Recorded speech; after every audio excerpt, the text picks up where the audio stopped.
してくガラスの迷路ひび割れた声まだ消えないまま藤た記憶誰かの夢にすり替わる名前さえ今奪われてく聞こえるか胸の奥できしむ鎖の叫び逃げないで選ぶんだ自分だけの芯を一つ書き換えられた世界で僕は僕を上書きしてくささやくそ切り裂きながら冷めないなら夢を燃やせ一つ操られた明日に君の本と響かせてかけ違えたストーリー今塗り替えてゆけ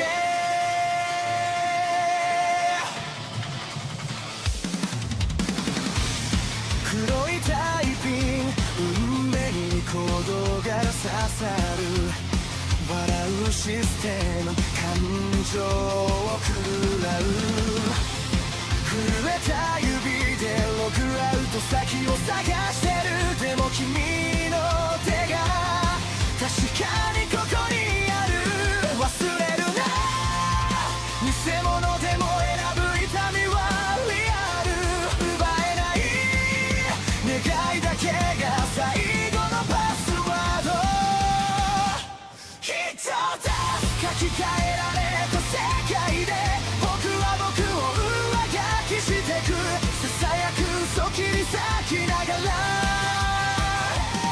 冷めないなら夢を燃やせ一つ操られた明日に君の本と響かせてかけ違えたストーリー今塗り替えていけ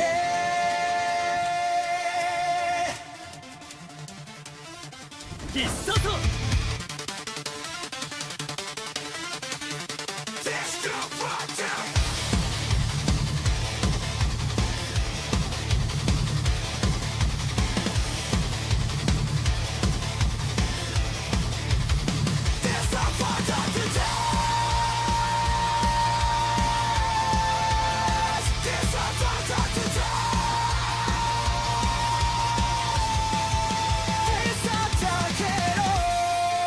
君の声で暗いスクリプトを壊して一つ書き換えられた世界で僕は僕を更新してく挟むく影抱きしめながら傷ついても夢を離すな一つ操られた未来君と一緒に飛び越えて交差してくストーリー今始まりに帰ろう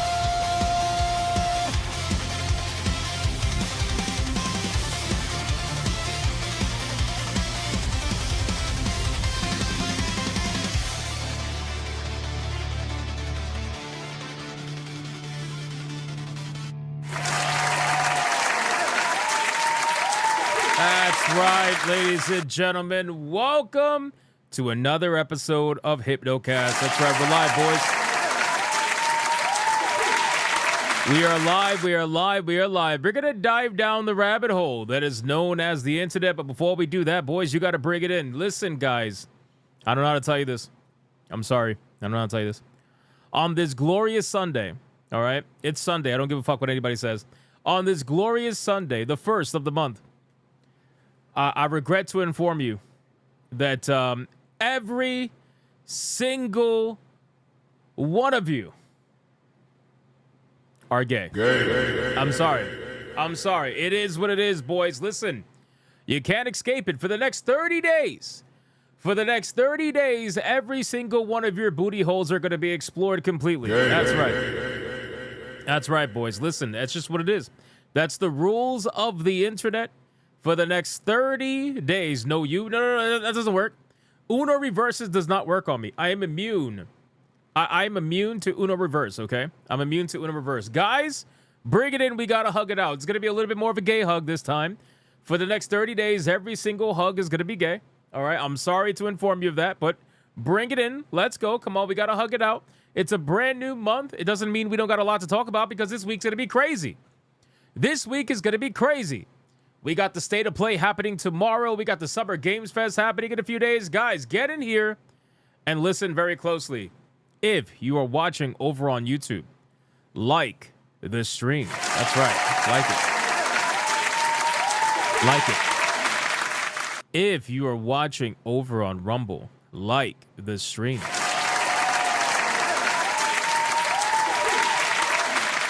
And if you're watching anywhere else right now, that is impossible, and you are already gay, as we discussed earlier. You are gay!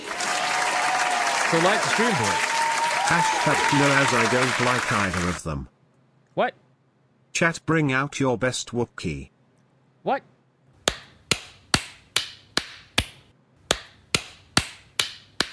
Is this how we're starting Pride Month? Is this how we're starting Pride Month?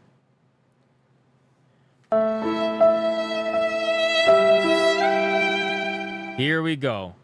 Here we fucking go, boys. This is how we're starting all Pride Month. Unbelievable. The amount of zesties we're gonna get, the amount of DSPs we're gonna get, the amount of fucking Chewbacca's. Yeah, it's gonna be ridiculous. It's gonna be ridiculous, guys. Can I get a mic check? Mic check, titty check, balls check. What are we checking? What are we checking today? Well, we're checking a lot, man. We're checking a lot. There's a lot of drama going on in the Fortnite community right now, which I find to be kind of hilarious, to be honest with you. People are finding out that companies don't care about their social cause, and that's apparently making them very upset. It's like, guys, the companies only care about making money. Unless they are funded by billionaires, they don't care about making money. Maybe you should go to those companies that are funded by billionaires so that they don't actually have to sell anything for them to be able to continue. And maybe they will care about your social cause. 25 months of membership. What happens when Catwoman kisses Batman? What's that? The Dark Knight Rises. Oh my god. Oh my god. I can think of no better time to join the Hypnotic Bigot Army than the beginning of Pride Month. What do you know? There it is. There it is. There it is. What do you know? It's Zesty Festers. The Zesty Festers are here, boys. The Zesty Festers are here. My God. Here we go. Guys, what else are we checking, man? Happy Men's Health Month? Yes, absolutely. This is Men's Health Month check. Absolutely. Sorry I'm late. PT ran longer than possible. Everybody fire Old Man Cad right now. Oh, yeah. What the fuck was... Brother. Every time I hear a Zesty, you're getting slapped with a gay. Every time. Every time. You got to do gaming chair check. Very nice. Very nice. What kind of chair did you get? Fate Keeper early access tomorrow check. Very nice. Very nice. Monday check. It is not Monday. It is Sunday extended. It is not Monday. Wings check. Very nice. I'm jealous. Very jealous. Today's secret word is Monday check. No, it's not, because Monday doesn't exist. It just doesn't exist. I'm sorry. Hypnocast was representation check. Yeah, what else is new? What else? I'm Puerto Rican. It's representation every day. Happy Monday. No, it's not Monday. It is Sunday extended. Stop lying. Butt plug check. You are on the wrong stream. That is Atreus' stream. What's up, Old Man Cad check? No, it's not. Yuffie will win check. No hearts left, brother. Listen, I got to be honest with you, man. Unless you know somebody who's going to intervene, it's probably not going to look very good. I think Aerith might have this one in the bag. But we're going to find out. Yesterday, Eve managed to pull ahead. All right, she managed to pull ahead. But, you know, Riku was putting up a fight, man. I was actually very proud of Riku. I was very proud. It's Friday check. I'll take that over whatever the hell Monday's supposed to be. Hail to the Bigot Army check. Thank you. Thank you. Happy Monday, your favorite day of the week. It's not Monday, Tiger King. Please stop lying. Sonia says happy Monday check. No, it is not that. Please, Sonia, Call me you're Monday a mod. Final boss. Oh my God, brother. Listen, Sonia, you're a mod. You're not supposed to be lying out here. It is not Monday. Guys, our ESG scores are at their maximum. We are indeed fully funded. Let's like the stream. Let's go.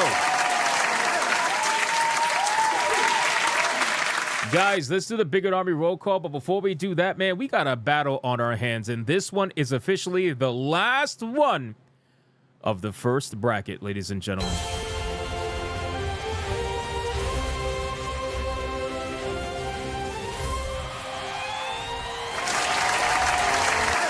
Boys,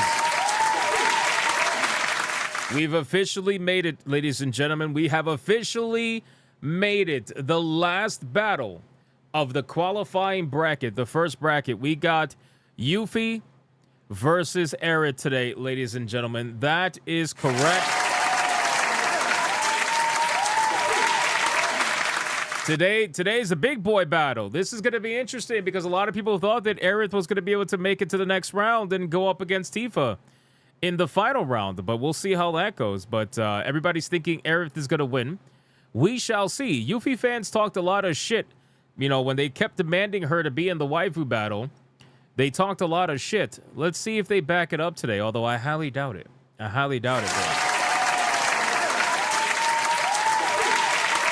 So let me know in the super chats, guys. Put the hashtag name in the beginning of the super chat so that way it can count. Do not pull a Kata. All right, don't pull a Kata. Don't fuck up like he did. Make sure to put hashtag name in the beginning so that it can count. And let's find out who really wants to be the last Final Fantasy character moving on into the next round, boys. And again, after this, that is it. We are officially moving on to the next round, and it's going to be Zelda versus Lara Croft, and then Jill Valentine versus Mai. It's going to be crazy. There's a lot of interesting battles lined up. I can't wait to see what we do. All right, boys. Guys, Bigot Army roll call. Let's see who's in this chat right now hanging out with us on this beautiful extended Sunday. Who is here? We got Backbone WRX. What's going on, brother? We got No Hearts Left. What's going on, dude? The Gaming Wolf 87. Dark Tanae. Dylan B. We got Mr. Melancholy. We got a Hanny in the chat with the Mambo chat. We got Jason Long. We got Carl Singh. John D. Tiger King is in the chat. We got Yamato 85. Time Bound Howler. We got I in the chat as well. We got Soul Reaper 2078. This is your annual reminder that a better cause for this month is PTSD Awareness Month. True. Go out and thank a veteran for their service. Saluting face United States. Absolutely true. That's a much better way to utilize your month. Thank you, Chai T. I appreciate that. I agree. Even though, unfortunately, Master Cheeks is really gay this month. I don't know if you guys seen the typical Halo virtue signal post that they have scheduled every single virtue signal month. But, yeah, unfortunately, he's a little gay this month, but we still accept the message. Thank you, sir. Appreciate that. Shout out to all the vets in the chat. You guys know we love you here. We got Sneak Gaming in the chat. We got Yamato 85. We got Matt Fun Cool. We got Dragon in the chat. We got Tubby Tank in the chat. We got Sonya Lisette in the chat. Kickin' Danitz is here as well. We got Bugsy. What's going on, Bugsy? We got how do I pronounce this? Jibaritos? Is that how you pronounce that? El Jibaritos? Is that a plátano in your pocket, or are you just happy to see us? Who defied our government. He said, is that a plátano in your pocket, or are you just happy to see us? Boys! That is what you call el homosexual. Thank you, sir. We got Gaming Wolf 87. We got The Voice in the Water. We got Creators Freedom in the chat. We got Monkey Man 04. What's going on, man? We got Dark Mages. We got Old Man Cad. We got, who else is here? Let me see. Fourth Wall Guy. What's going on, dude? We got Lucky Boy in the chat. Bebop. What's going on, Bebop? How you doing? Olden Fox is in the chat. Gunnar Damas is in the chat. Michelle Carajo is in the chat. What's up, Michelle? How you doing? We got Sanikin. What's going on, Sanikin? Fell Steps in the chat. What's up, dude? Panthra. He says, I'm out of money for supporting Riku Check. No! No! Panthera put up a hell of a fucking fight. Never go beyond your means, sir. Never. I appreciate it. I really do. But always look after yourself first, my man. But that was honestly an amazing battle yesterday. Yesterday was interesting. It was very interesting. Thank you. I appreciate that. Sam Fisher's in the chat. Antran's in the chat. Who else is in the chat, man? Let's see. We got a lot of people today. We got Dark Dymo says not here, so I sent Cliff. We don't want Cliff. All right, we don't want Cliff. Dart Dimos, you got to show up, man. All right, 4 more people that we got to get on with the show. Who's here right now? Let's see. We got Captain Killer Guns over there on Rumble. We got Mighty Megatron over there on Rumble. What's going on, man? We got Crash Collins over there on Rumble. We got Fluffy Murder Machine on Rumble. We got Dragonite over on Rumble. We got Raza over on Rumble. Who else is here? Let me see. We got Viovis over here on Rumble, who says, if Yuffie wins, I'll be shocked. You never know. You never know. We got Griffith of Might over there on Rumble. We got Sargon over there on Rumble. And last but not least, we got T-Jap motherfucking Steve over there on Rumble.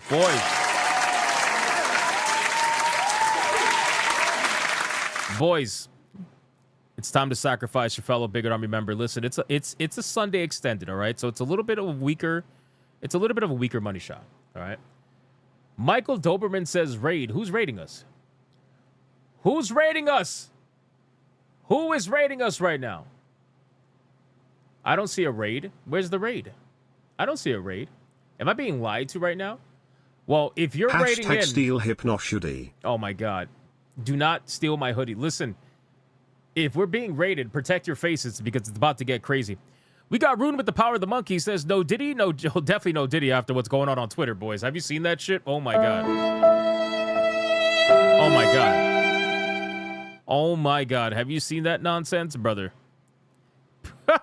I got disgustingly blessed with that on my... I'm like, why is that being put on my page? Why? I don't follow like the music industry or any of that nonsense. I don't follow any of that. So why is that being put on my fucking page? It's because everybody's like quote retweeting it and stuff. That's why. Anyway, we got hold on, let me scroll back up. Shit. I lost my place. No Diddy, no Jaffe, no Quarter Pounder, no feminist censorship, Una Reverse of the Max. The time my Street 6 character got demigod powers from Goddess Ingrid and have shields by 3 to go down by 1.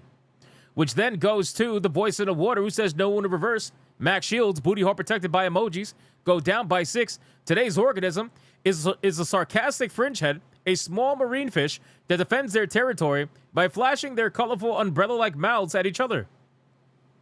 Why are we learning science in the middle of a stream? I don't understand. That goes to Monkey Man, Scampus, Monkey Man Silver, Michael Doberman, and then Soul Reaper that says no censorship, no high gas prices, no fucking ballroom, at Golden booty hole Apples, it protected celebrates by Power 14 Rangers months Wild of Force. membership. Just got a new AI Okulo with a screen on it. Heck yeah. Don't put feet on it's it. the Thermal Right Hypervision 360. That sounds Super fancy. Pumped. Very fancy. Also, hi chat. How y'all doing? Shout out to Golden Apples. I appreciate that, brother. 14 months is a very long time, man. Shout out to you. Thank you, bro. Don't put no feet pictures on that, okay? Don't do it. Don't be like Hater. He already did it. Don't do it. Don't do it. We got to go down by 6. So that goes to... Hold on. No, down by 5. I'm sorry. So we got to go Creators Freedom, Mr. Melancholy, SB88, Beautiful Zexo, and then Dark to Dave. This says a Scampus has invaded the chat and ambushes a certain person with claws to go down by 3. Which goes to Monkey Man, Fractal, and then Voice of the Water, who says to go down by 6 again. Which goes to then Scampus. Hold on. Shit. It reset. No. No. Why did it do that? No. Why does it do that? Okay, here we go. Which goes to Felstef, Thanos, Ron DFK, Hattie, Mr. Melancholy, and Monkey. Brother, Monkey Man. Come on, man. Come on, man. Why the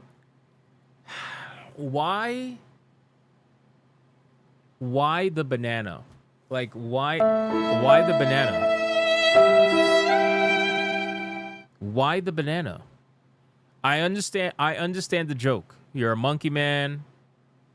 But like, why are we money shotting food? Can we not do it on food? Like, do we have to be that nasty? Did he do it again? Yes, he did it again. He did it again. It's because he spams bananas. He spams bananas. You know what? We just started this month. And you're banned. Oh! Oh! Oh!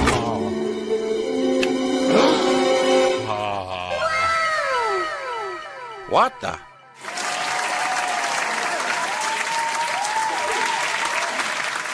Monkey Man's banned, boys, for the entire gay month. He got banned on literally the first day. I think that's a record. That is a record. Boys, listen, we got a lot we got to talk about today, okay? We got to talk about the Fortnite situation. They are not happy, all right? Why are they not happy? Well, to be quite honest, it's the same shit every single day. And you know what's funny? It's like the people who are complaining about this, they would have been complaining about this whether it was Pride Month or not. It just happened to be Pride Month now, and they're complaining about something LGBTQ oriented. It's all bullshit. Anyway, so apparently they're not happy because TheBurntPeanut, the streamer TheBurntPeanut, who's totally not a plant, is going to be featured in the game Fortnite. And apparently the LGBTQ players of Fortnite are very unhappy because TheBurntPeanut used no-no words. He used no-no words on stream that everybody else uses in their private life. He uses no-no words, and they don't like the no-no words. So because of the no-no words, they want to cancel him, and they want to cancel Fortnite. And now they're going after Tim Sweeney, saying he should have known better, et cetera, et cetera, et cetera. It's all bullshit. It's just all bullshit. All of it's like bullshit. But, hey, it is related to Fortnite, so we're going to cover it. We're going to see what's going on with that. It's kind of ridiculous. And obviously people are, telling this person, these people to shut the fuck up. Typical stuff, right? What did he say? He said the Melody Mac word. He said the Melody Mac word, and they don't like that. And they're extra sensitive for the next 30 days while they want the entire world to pander to them. So that's basically it. We're going to talk about that, see what's going on with that nonsense, because the meltdowns are insane. We're also going to talk about this leak that came out today or yesterday, I think it was today, about Gabe over at Valve, where apparently a certain conversation was overheard between Gabe and one of the lawyers that work for Valve. And it has to do with like censorship of adult content and stuff like that. And Gabe apparently had a fucking meltdown over it and told this lawyer off.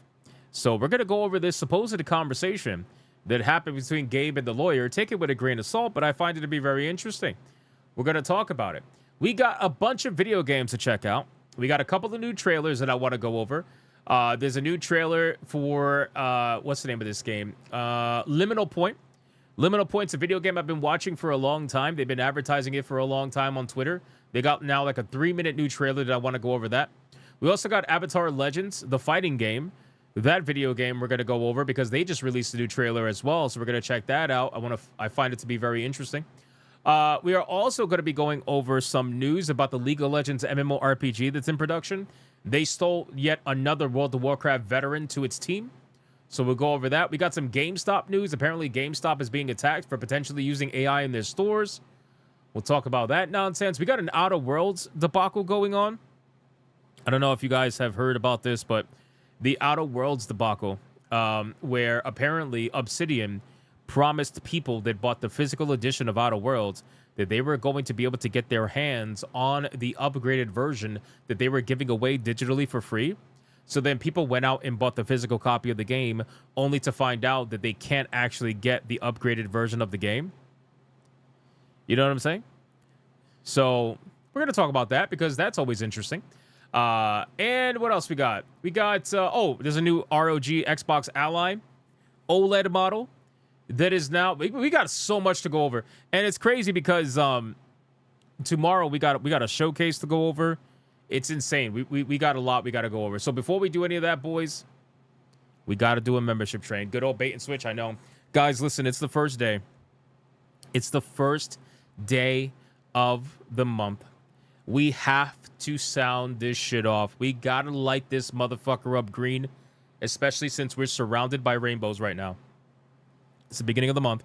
It's craziness. Let's get it going. Let's have a good time today. Let's have some fun on the stream today. Don't forget the battle going on. Guys, drag everybody on the train right now. King Demon Wing started us off earlier in the stream with a banger. 10 memberships right at the fucking beginning. We're going to shout them out in a second. But get in here.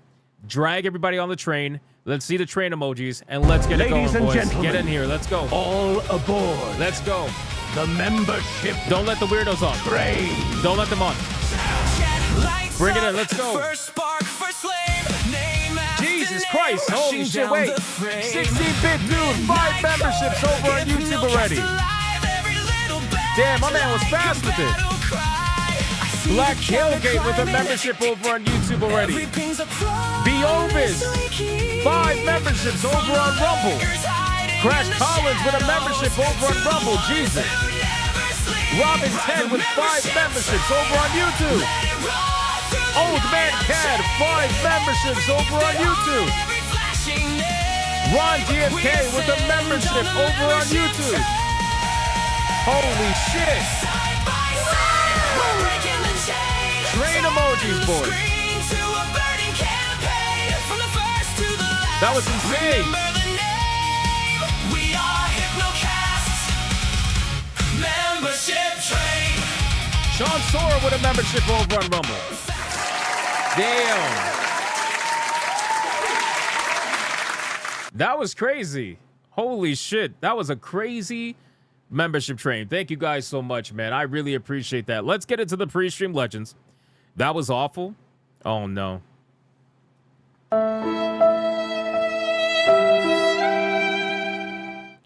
Mad Moon says that was awful. Oh, no. Well. Oh, well. King Demon Wing, 10 memberships. More memberships! More memberships! More memberships! And considering that is the first one of the stream, you already know what that means.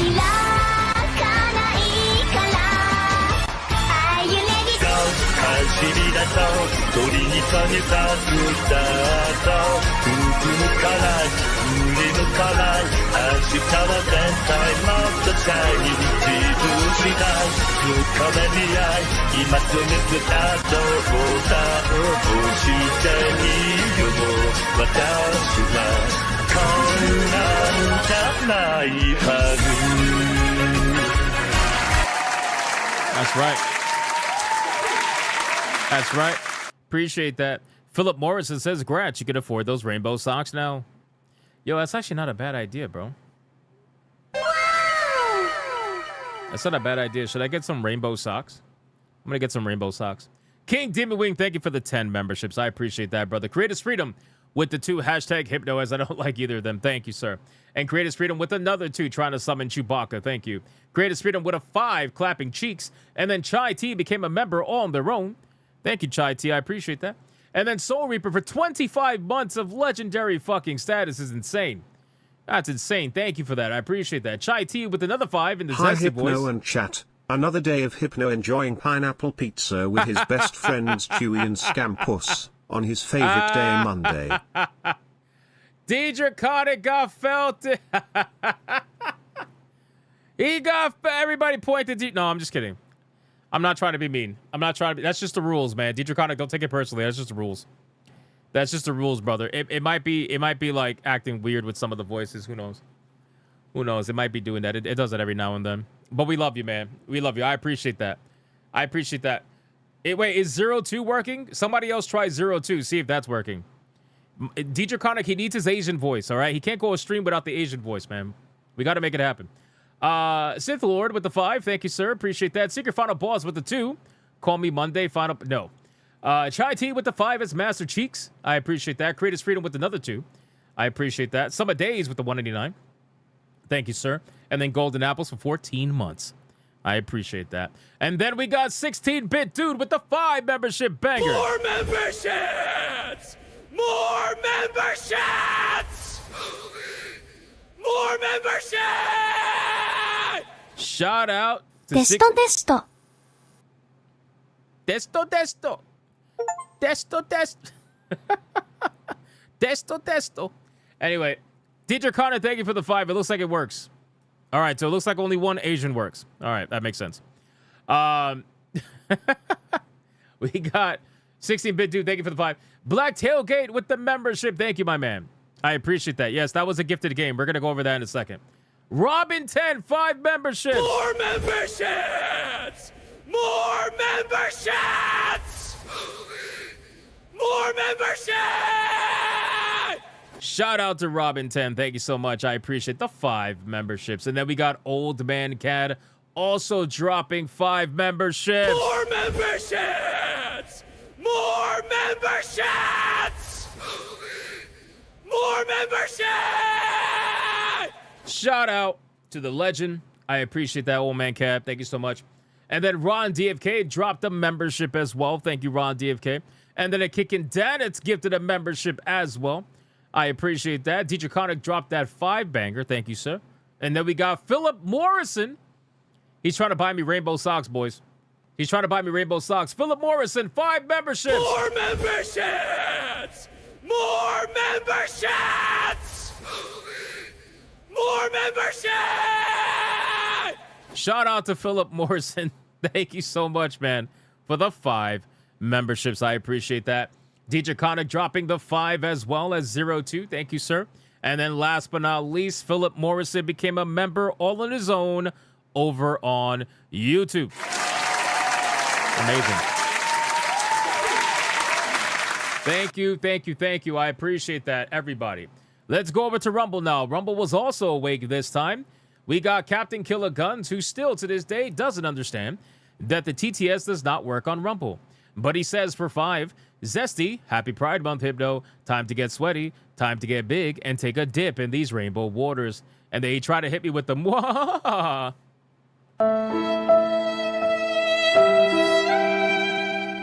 Thank you, Captain Killer Guns. I appreciate that. And then we got Crash Collins with the 2 for hashtag Aerith. Is that the first vote? Is that the first vote? I think that, I don't know. I got to look back on the YouTube ones. But thank you. Sean Sora with a 2 says, Happy Father Month, Hypnotic. Woke up today for a lot of games announced and release date for Wild Blue Skies, a new demo for Dust Fade, and a sequel to Gravity Circuit, which I recommend for your wishlist, Hail 1099. I actually think I do have it on my wishlist. I think I do. Also, the first Gravity Circuit is free right now on Steam. If you guys do not have Gravity Circuit in your Steam libraries, it is a free video game right now. Go check it out. Go add it to your libraries. It doesn't hurt. It's a free game. So, very nice. Viovis gives 5 memberships over on Rumble. More memberships! More memberships! More memberships! Shout out to Viovis dropping those 5 memberships on Rumble. And then Crash Collins also gifting. Of course, old man cat. Of course. You just had to. You just had to, right? You just had to. You just had to do it. You had to do it, right? Thank you, old man cat, for the 5. Crash Collins gifting a membership over on Rumble. And Sean Sora also gifting a membership over on Rumble. Thank you guys so much. I appreciate that.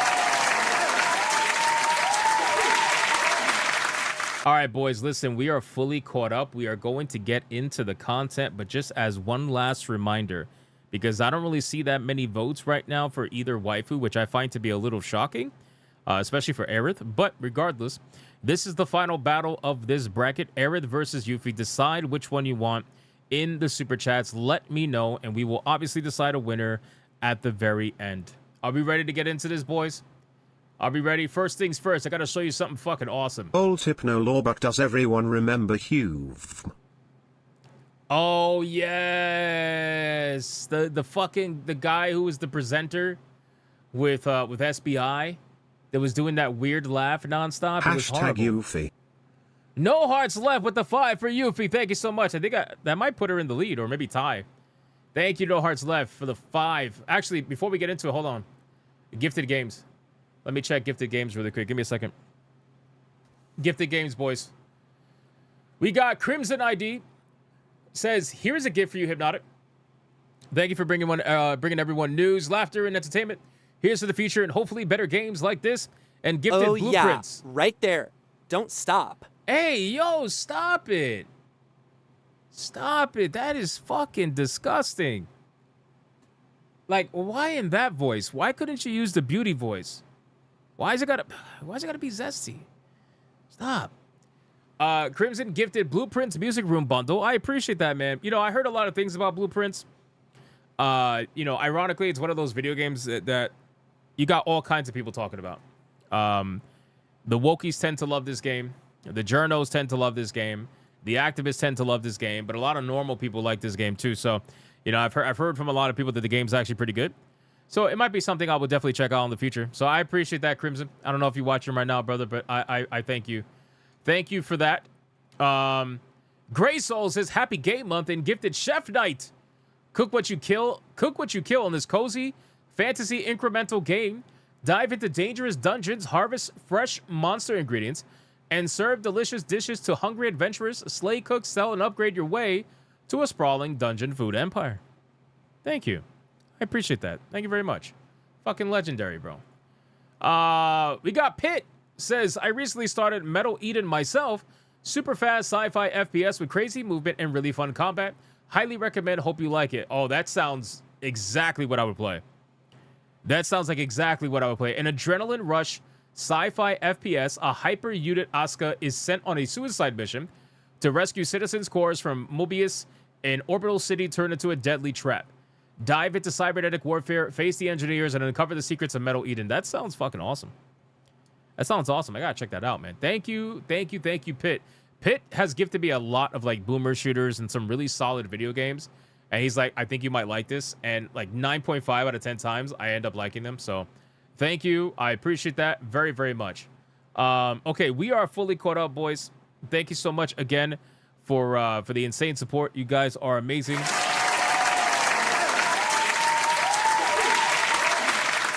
Hashtag Eufy. Hypnotic likes to eat pineapple on pizza with a side of feet.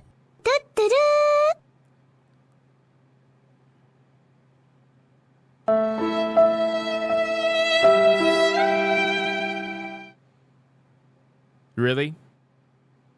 GLaDOS? I do not eat pineapple on pizza.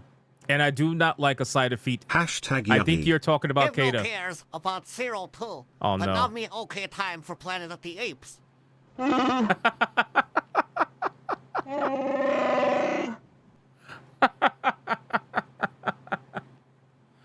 Yo, I actually forgot about Wukong and the Asian voices. I'm not gonna lie to you. That's my bad, Wukong. I'm sorry. No disrespect to Wukong. I legit forgot. Whoops. Sorry. Anyway, please keep Chewbacca at bay. I don't want to deal with Chewbacca. Thank you very much. All right, guys. A couple of cool things. All right, let's go over a couple cool things first. Cool thing number one. I saw this video. I know it's probably not real, but I don't give a shit. It's fucking awesome. It's fucking awesome. Check this out. I wish I could do this in Elden Ring.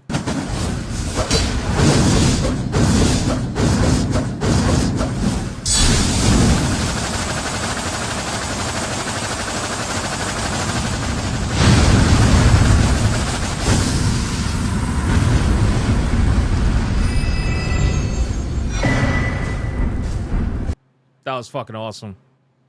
That was really sick. I saw this online. I saw this on Twitter. And I was like, that is fucking sick. Even with the zesty ass walk at the end, because it's a female character.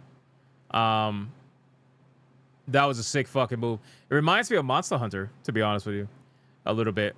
And then a little bit of Crimson Desert too. With the whole like jumping in the air and shit. Pretty sick. You can mod this. Yeah, obviously I know that. I'm just saying like to do it legit. You know what I mean? To do it legit was pretty cool. I mean, look at that spin. That's sick. And then like literally one-shot them. So sick. That was so sick. But yeah, it reminds me of Monster Hunter. Dual blades for Monster Hunter. Reminds of Levi from Attack on Titans. Yeah, that's true too. That is true too. All right, let me X that out. So you like to dip pizza crust in pineapple juice? Oh god, that's so nasty. Dipping pizza crust in pineapple. What is wrong with you guys? In pineapple juice? That's fucking nasty. Can we not talk about that? Can we not talk about that? Guys, let's check out some games. I want to pause the TTS because I might use these as clips. So let's go over this. Guys, we're gonna check out a brand new trailer for the video game Avatar Legends, the fighting game. Now, when I first saw this game, looked pretty interesting, to be honest with you. You know, I'm not like a major like Avatar fan or anything like that personally, so I don't really have like any skin in the game when it comes to like the IP itself. But the game looked pretty interesting overall. I thought the animation looked very smooth, but the gameplay they showed off at the beginning really wasn't that much. So I'm hoping that they show a little bit more. So this is about a 3-minute trailer. Let's check this out and see what they got to offer, if anything. Let's see what's going on with this.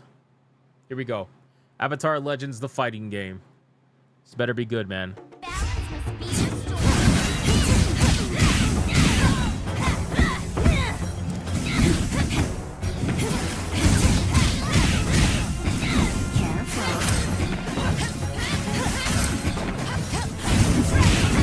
Oh, wow.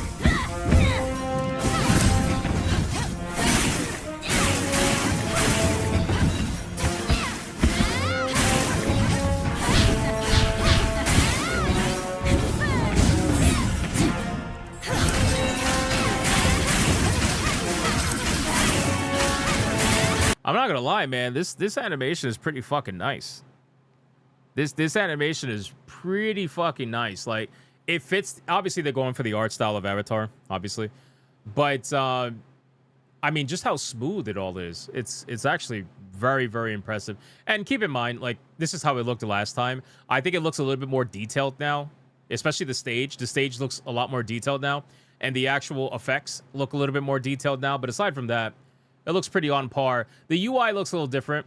I don't remember the UI looking like this outside of the character portraits, but we'll see. Damn.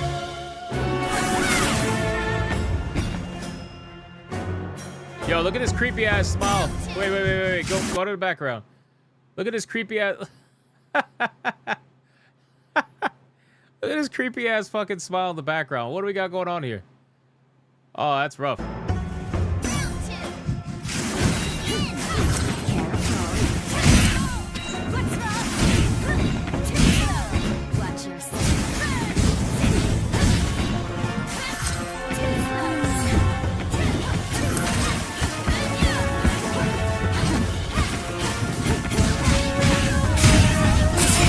Oh, nice. Oh, that was sick. Wait, go back. That was fucking sick. Hold on. Bro, the animation is so fucking good. It's actually crazy. Even if you go frame by frame, it's crazy how good it is. I mean, again, it's not the most beautiful looking fighting game I've ever seen, but I love when this shit is like this. When this animation is just like crispy. You know what I mean? It's so good.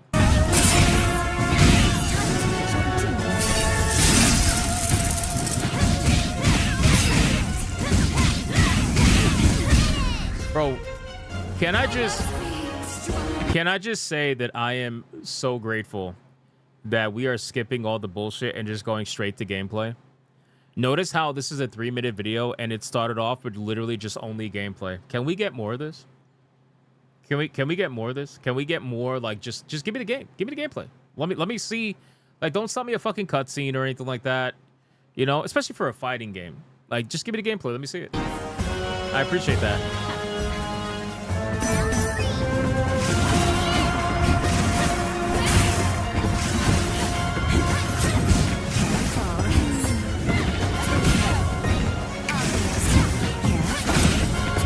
The movement's crazy.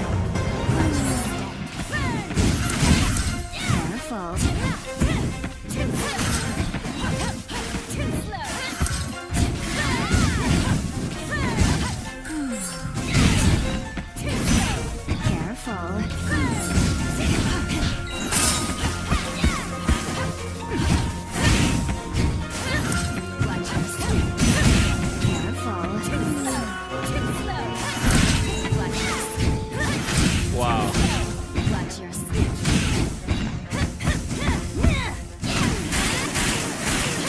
Oh!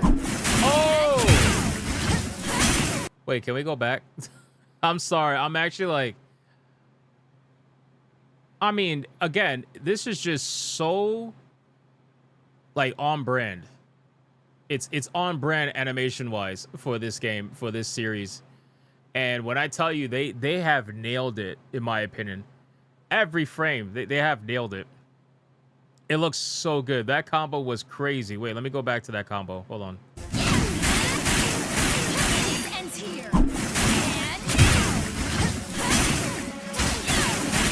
Oh Oh my god, you are getting bitch slapped, brother.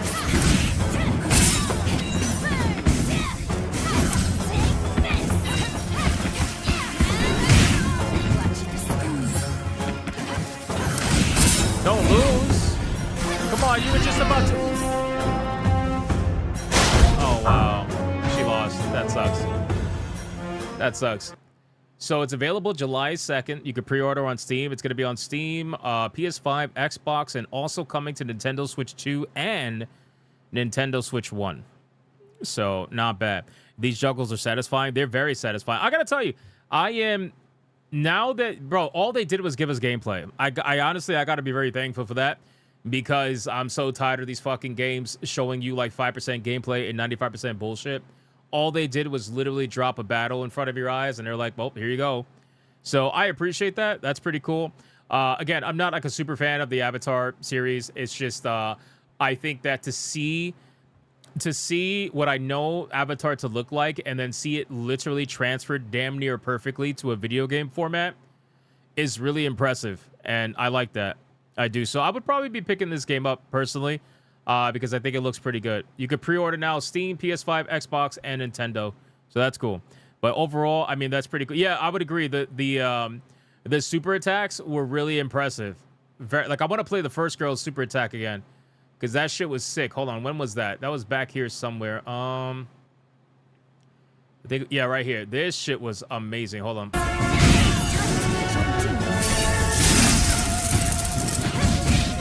And the way that, bro, she jumped up, dashed forward, and dashed downwards to get a low attack.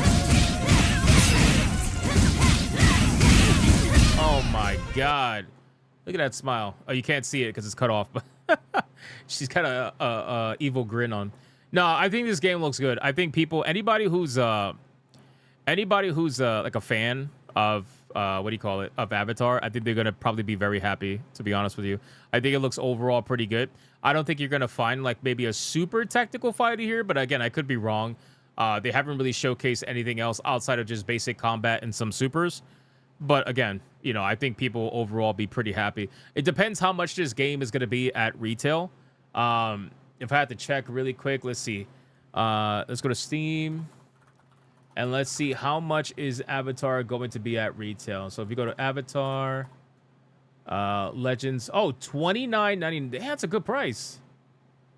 That's a good price, man. $29.99 at retail. That's pretty decent. I can't lie to you. That's pretty decent. $30. Not bad. As long as they offer a good netcode and overall just good gameplay, plenty of characters to choose from in the series, I think they'll definitely have something here. So we'll see how that goes. But overall, I like it. And again, this is coming from someone who's not a super Avatar fan, so I gotta imagine Avatar fans will probably be even more happier. So we'll see how that goes. But that's basically it for the Avatar fighting game. Let's go into the next one. Now, this particular game I've been very interested in. It's called Liminal Point. And as you guys know, I am a major fan of Tormented Souls. Tormented Souls 1 and 2. I've platinumed the first one. I got to platinum the second one. I feel like those video games really brought me back to your old school horror style video games, like old school Resident Evil style games with fixed camera angles. Love it, right? Liminal Point seems to be going in that same direction or similar direction, and this game has been advertised on X many times over. I haven't seen anything from it for a few months now, and now they have a brand new 2-minute trailer that I kind of want to react to and go over and see what they got going on. I hope this game ends up being good, but we'll see how this goes. Here we go. Liminal Point. Let's check this out.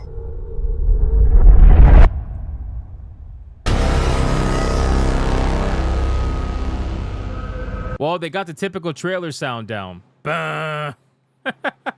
You guys know how much I love that. Gotta have the trailer sound. You never should have come back.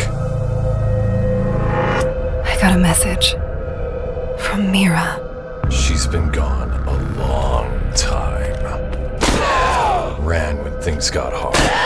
Left the band behind. Nice. I need to know why. Why she vanished when everything was coming together. Isn't that why you're here too?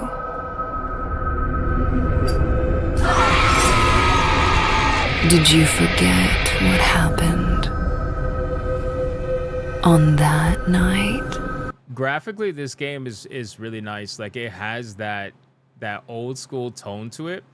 I love it, man. I miss video games that have this kind of camera angle to it, like fixed camera angles or semi fixed camera angles. Regardless, it definitely has the right tone, which is good. Did you forget what happened on that night? This place remembers, and so do I. Oh shit. What the fuck?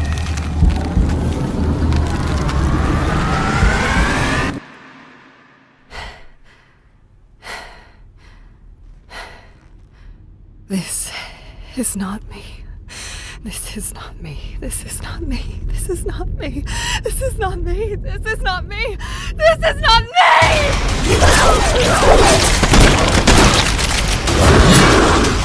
This game has more blood than 007. That's kind of sad when you think about it. Bro, even some Silent Hill vibes in this, to be honest with you. I mean, look at that. Wow. Gotta love it. I'm telling you, man, this game, I hope this game is good. I really think it will be good. And like I said, because of Tormented Souls, that has kind of like reinvigorated my love for fixed camera angle horror style video games, and they're out there.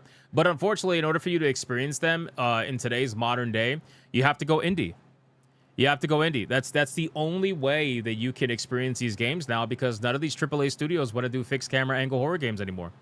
They just don't. They make it seem as if it's something that nobody wants, but there's definitely a market out there for it, but you got to go indie, which I don't mind doing, so it's perfectly fine. And to be honest with you, having to go indie to get a game like this, not necessarily a bad thing, because that means that then usually the developers are less restricted by what they can and cannot do in the game. They don't have a whole bunch of shareholders, down their backs. They don't have a whole bunch of executives and CEOs telling them that that's not acceptable for the modern audience, or that, people can't handle this level of horror or gore or whatever. Like, they don't have anybody, behind them telling them what they can and cannot do. So they're a little bit more open, a little bit more free with their design, which is why you get stuff like this.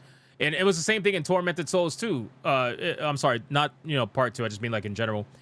Tormented Souls 1 and 2, that game, plenty of blood, plenty of gore, had really dark themes that a AAA game would not even go anywhere near. You know what I'm saying? So I'm okay. I'm okay with something like this being strictly indie these days,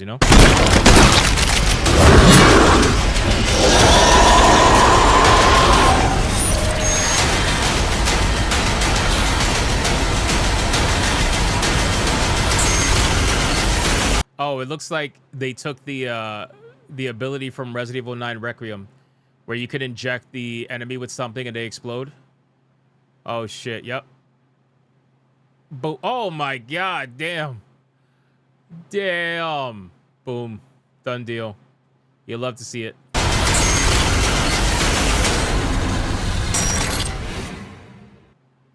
I'll be waiting.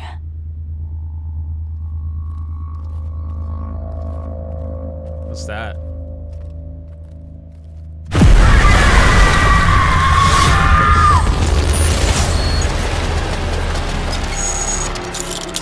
Wish list now. Bro, this game, fuck, man, this game needs to come out. I don't think they announced an actual release date yet, to my knowledge, but this game needs to come out like yesterday. Looking good. Is this going to support ultra-wide 32:9 monitors? It might work. We don't have one, so we cannot test, unfortunately. New trailer is awesome. I love the battle system. Seems you added a few things. Yes, a lot of things. Yeah, I don't remember seeing them have that attack where the zombie explodes when you inject it with something. I feel like they probably added that in after Resident Evil Requiem came out. It's probably just an idea they came up with. Again, I'm all for it. I'm super fucking excited for this game. This game just come out like yesterday. So anyway, the game is called Liminal Point. Check it out on Steam if you're interested. I just happened to see this trailer and I was like, yep, I'm gonna check this out and react to this because I'm excited for this, man. This game looks absolutely sick. And it's going to be one of those games that gets ignored because obviously it's indie, so it's not going to have that level of, how do you say it? That level of, I guess notoriety, or it's not going to have that level of coverage from people. So if I can get more eyes on it and it ends up being a good game, then that's great. I'll definitely end up playing this on Griffcast like I did Tormented Souls. So, but that's basically a liminal point, boys. I'm excited for that. All right, let me resume the TTS really quick, and then we're going to get into more topics. Here we go. I think we only got 2. I'm pretty sure. Hashtag Yuffie. They had to do something good for Avatar because I am not excited for the Netflix. Oh, no, I know. Dora. I know, Space Monkey. Thank you for the $4.99. I appreciate that, man. I appreciate that. Speedy Cake with the Hashtag 20. Yuffie. Why is getting a girlfriend a little like parking? Oh, no. Because all the good spots are taken, so you have to put it in a disabled spot and hope no one notices. Bro. Bro. Oh my God. What the fuck? Ah ha ha ha. Chewbacca. Mahahaha. Also, look up Dead as disco, but be careful of music. What the fuck? Hashtag Yuffie. Happy Monday, Pride Month, day 1. Is everybody... Oh, no. What? Bro. No. No. No. No. No. Is everybody doing mwahaha now? Is that the joke now? Is that what we're doing? Is that what we're doing? Like, what are we doing? Guys, it's the 1st of the month, okay? Like, you don't have to troll this hard in the 1st of the month. We understand that, right? Like, we know that. Bio2, thank you for the 5. You can only use so many voices, so after a while, it's not going to use all the voices. Also, I did check out Dead as Disco. A lot of people have told me about this game many times over. So I would definitely, I'm gonna. Again, I've been playing a lot of games lately, especially off stream. A lot of games, okay, and I've been catching up on some games that I've been meaning to platinum. I got a few platinums. I'm happy about that. I got a couple of more that I got to get, and then once that's taken care of, then I'll kind of work it out. I'm playing Dragon Quest VII Reimagined right now in my free time. I think I'm at 8 to 10 hours in so far. Nothing crazy, but I just finished the second island. I finished the Fire Island and whatever. So there's that. And also, I'm playing some Diablo 4 right now because I didn't do the new season yet. So I was playing a little bit. I think I got to like level 72 or something right now. Did I see the Stop Killing Games news? Yes, we actually talked about it yesterday. That was a gifted game. That was a gifted game. Hold on. What do we got? Oh my God.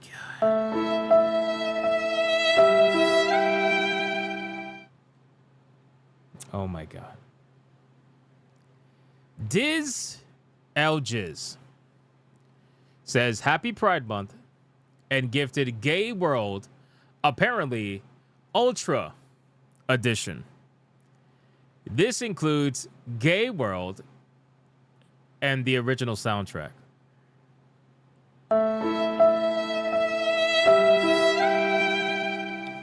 Thank you, Dizzle Jizz. I appreciate that. Thank you, sir. Thank you. What an absolute boss. What an absolute boss. Let me check Rumble really quick before we continue. We are good on Rumble. Okay. Let me pause the TTS really quick. Thank you guys again for all the support. TJAP says that we are at tier 1 right now. And as the numbers currently stand, guys, you wouldn't believe it, but it looks like all that shit talking the Aerith fans were having, it ain't working out, boys. Yuffie is at $39.29, and Aerith is at $2. Like a $2 hooker, boys. That is right.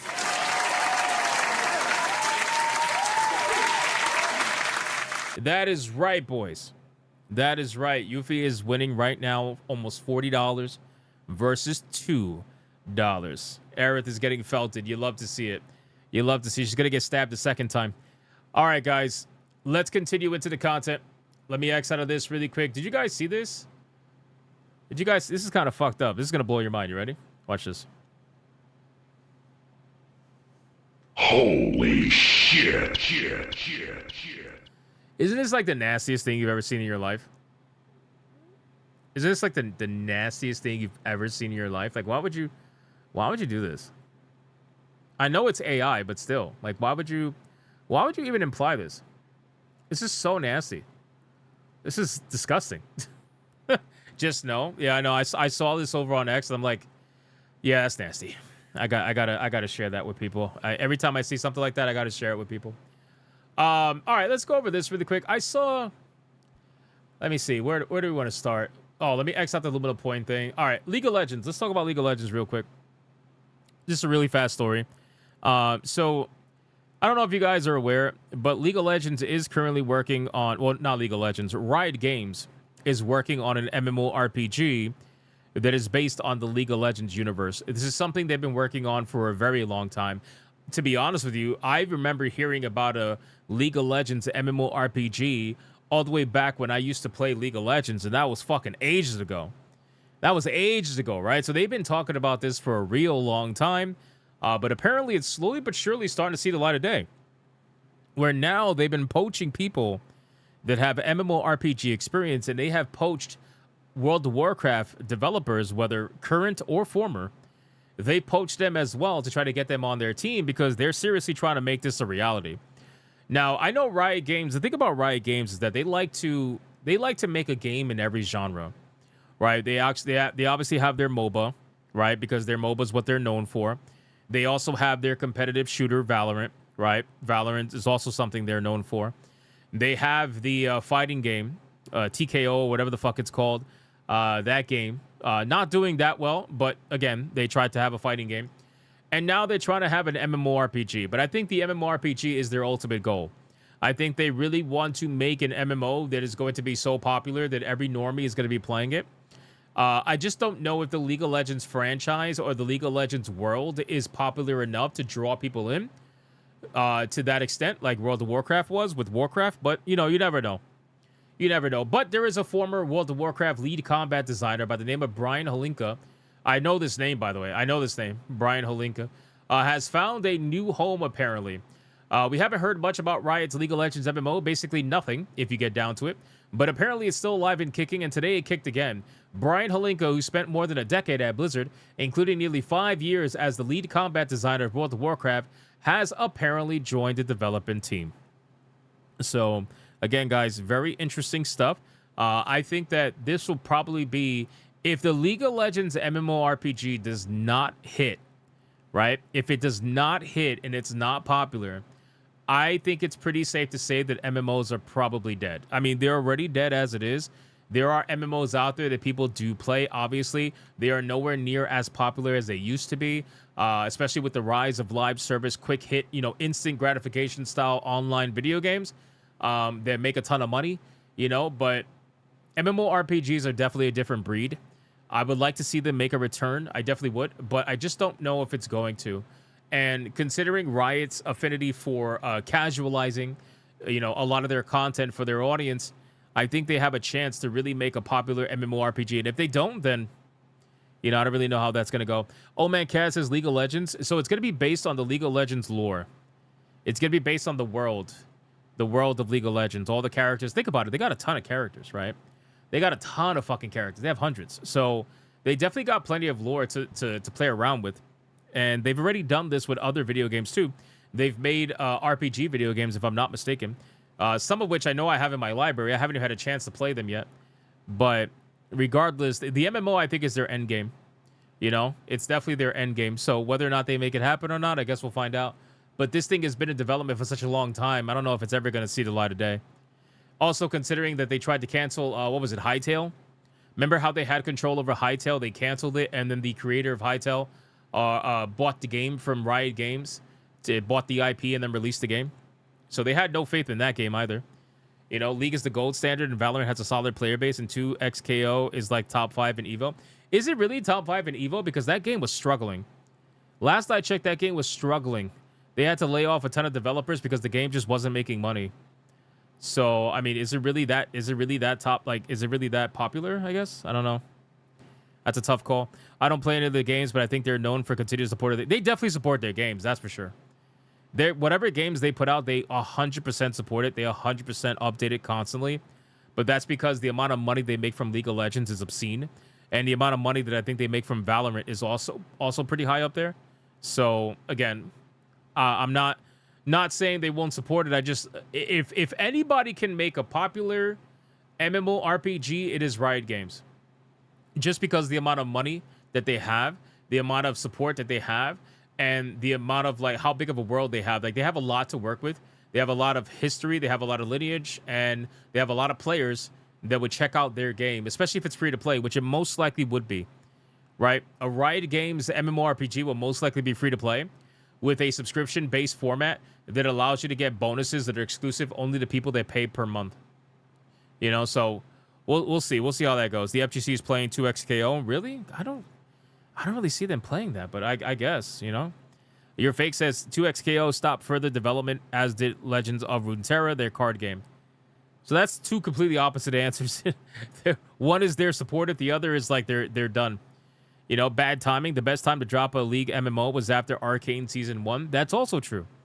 But again, they were just nowhere near ready to actually release this game. I do think that all the smaller projects that they've been working on, as well as the actual TV show, I think all of that was in an attempt to try to bring their franchise and their world building to the mainstream in the hopes that when they did launch this MMO, that it would be bigger than, you know, it could ever possibly be.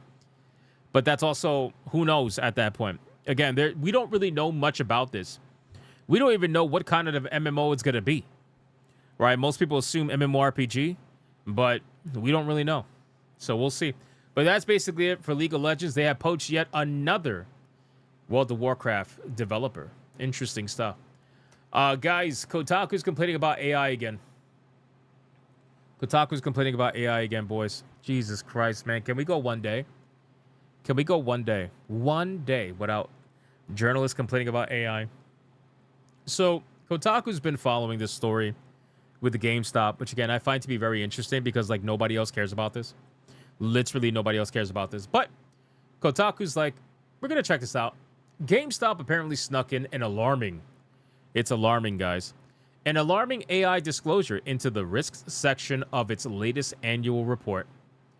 Here's what Rebecca Valentine has to say. GameStop shoppers, beware. It sounds like the retailer is on the cusp of inserting some sort of consumer-facing AI garbage into its shopping experience. You know, I really feel as if, like, show me on the doll where AI touched you. You know what I mean?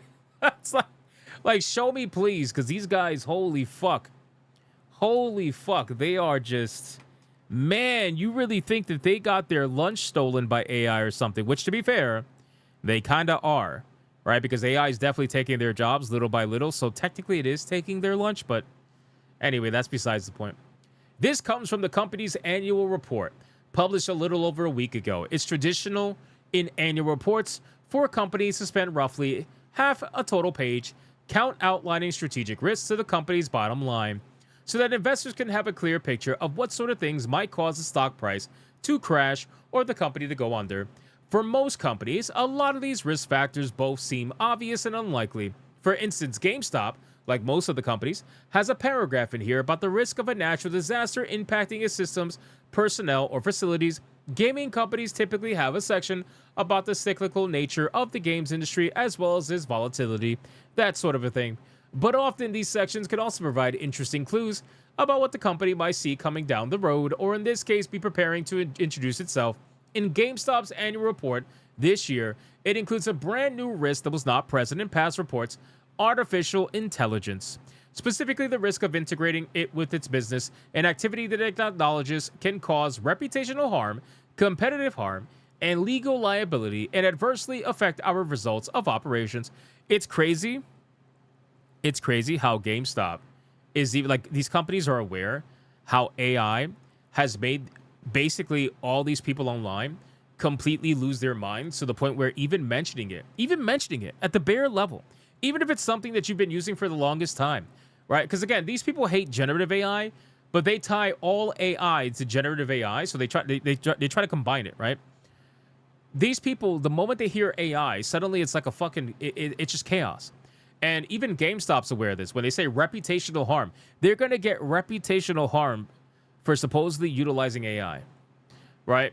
Anyway, sure sounds like a tech that you want to be using. Well, the reason why they have to say this is because people like you are going to do exactly what you just did in this article. The reason why they put that warning in there is because people like you write articles like this that are going to try to make it seem as if the company's evil for utilizing AI. So they have to tell their shareholders, hey, listen, there's a lot of psychos out there that are going to try to cause reputational harm for us utilizing AI. But let's be real, if we don't utilize AI, we're just going to be left in the dust compared to everybody else that's utilizing AI, right? But anyway, so in the report, GameStop says that it may begin using AI and machine learning technologies to enhance certain workflows and processes used in our business, including certain customer-facing and operational activities, strongly suggesting that it's preparing to integrate AI of some sort in a way that both employees and regular customers of GameStop are going to end up engaging with. The paragraph then outlines a long list of liabilities that will be introduced by this, including the risk of AI being inaccurate or biased, not performing as intended, or causing unintended consequences. It also suggests that the other companies incorporating AI in their business faster and more efficiently is a potential risk, as is the prospect of GameStop using AI at all becoming controversial. And finally, the report notes that there are legal risks associated with AI use, as laws and standards have not been fully developed yet. Well, see, this is something we were talking about yesterday. This is something we were talking about yesterday, where we were talking about how, unfortunately, technology, right? Technology and digital capability has far outweighed and far outpaced any kind of laws that could regulate it or protect consumers from it. And this is something that companies take advantage of all the time. This is why Stop Killing Games is a thing now, because unfortunately, the digital world has far outpaced any legality that can actually govern it. Right? It's very few and far between. And only now are they starting to slowly but surely catch up to some of the beginning problems that we had with the rise of digital media. But there's so many other things that have risen in that time that nobody's even addressing. And then by the time anybody actually addresses a lot of the problems that we have right now, there's going to be a whole host of other problems that we're not even addressing. You know, so unfortunately, because the law system moves at such a slow pace, it is impossible to keep up with something that moves at such a fast pace. It's impossible, right? The technology especially moves at such a fast pace that there's no fucking way the legal system can keep up. There's no way. You're always going to be playing catch up. So that's just something that unfortunately we have to deal with as consumers, and also companies are trying to take advantage of. But anyway, here's what the report actually says. It says, we may incorporate artificial intelligence into workflows and processes, including customer-facing and operation activities, and challenges with properly managing it.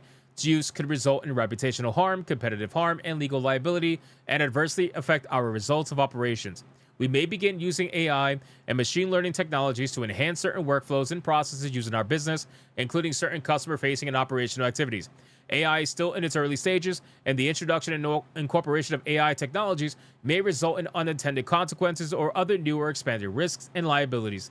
If the content, analyzes, or recommendations that AI applications assist in are producing or are alleged to be deficient, inaccurate, or biased, such as due to limitations in AI algorithms, insufficient or biased data, or flawed training methodologies, methodologies, there you go, our business, financial condition, results of operations, and reputation may be adversely affected. In addition, if AI tools used in connection with our manufacturing and operations do not perform as intended, such tools could adversely affect our business and results of operations. Also, our competitors or other third parties may incorporate AI into their products and services more quickly or more successfully than we do, which could impair our ability to compete effectively and adversely affect our results of operations.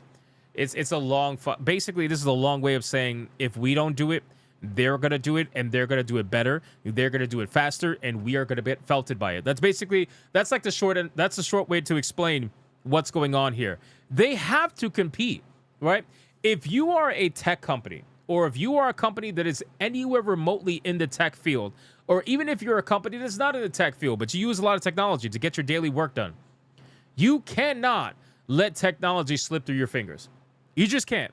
If you do, you are going to fall behind, and somebody else who is smarter than you, or who is at least going to invest money in people who are smarter than you, are going to figure out that they have to do this, and they're going to figure out the most efficient way to do it. They're going to try to be the ones who are at the start or at the beginning of this technology boom, so that when it does boom and everybody else starts relying on it, you could say that you're one of the first people to adopt it. That's what you have to do. You have no choice if you are in something that requires competition. I'm sorry. And that's basically almost every single business avenue. So that's basically it for this story. But again, guys, at this point, the journalists are losing their mind. Of course, they're trying to talk about all the no-nos that GameStop did, which is, trying to profit off of NFTs and Bitcoin, just basically doing all this odd stuff that they tried to do to try to make money. That's basically it. Old Man Cat says, I'm already taking courses. You should. You should take courses. You should understand AI at the bare minimum. So that's basically it, guys. The journos are melting down over good old GameStop. Let me resume the TTS. What do you got to say? And then we'll move on from there. Dormant Psych celebrates 26 months of membership. Happy first day of Men's Health Awareness Month. Let's fucking go, Dormant Psych. 26 months is crazy. Hashtag Unity. Aerith is super overrated. Oh my God. Rose from Legend of Dragoon was better. Rose. Oh.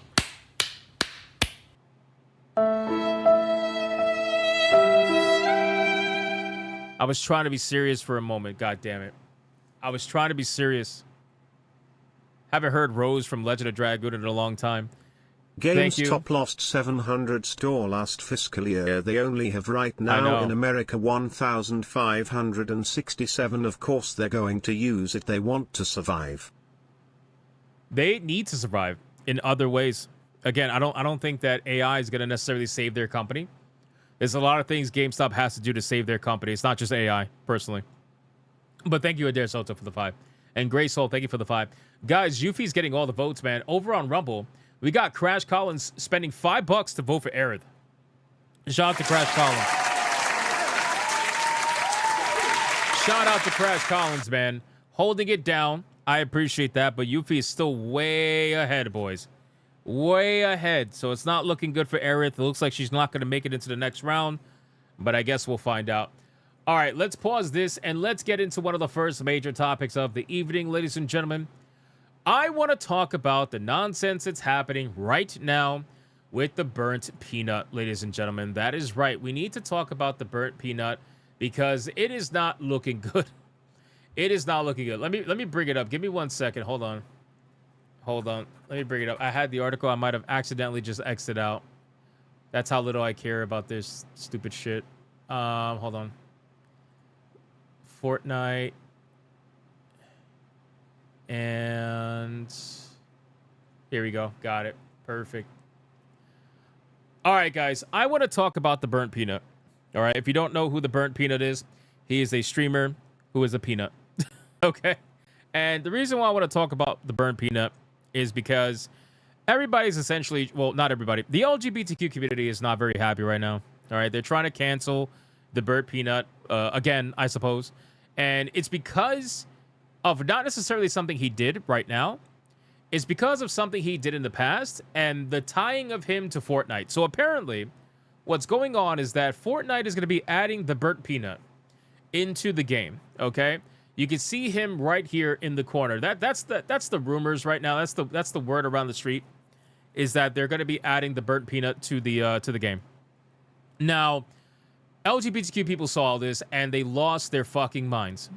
All right, they lost their minds. Why? Well, because they're unhappy that Fortnite is adding him to the game because he on stream has used certain no words before. If you know what I mean, okay? Like the Melanie Mac word. He used a no word.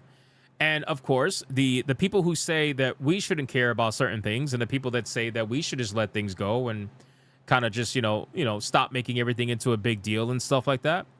Well, those same people are apparently making something like this into a big deal.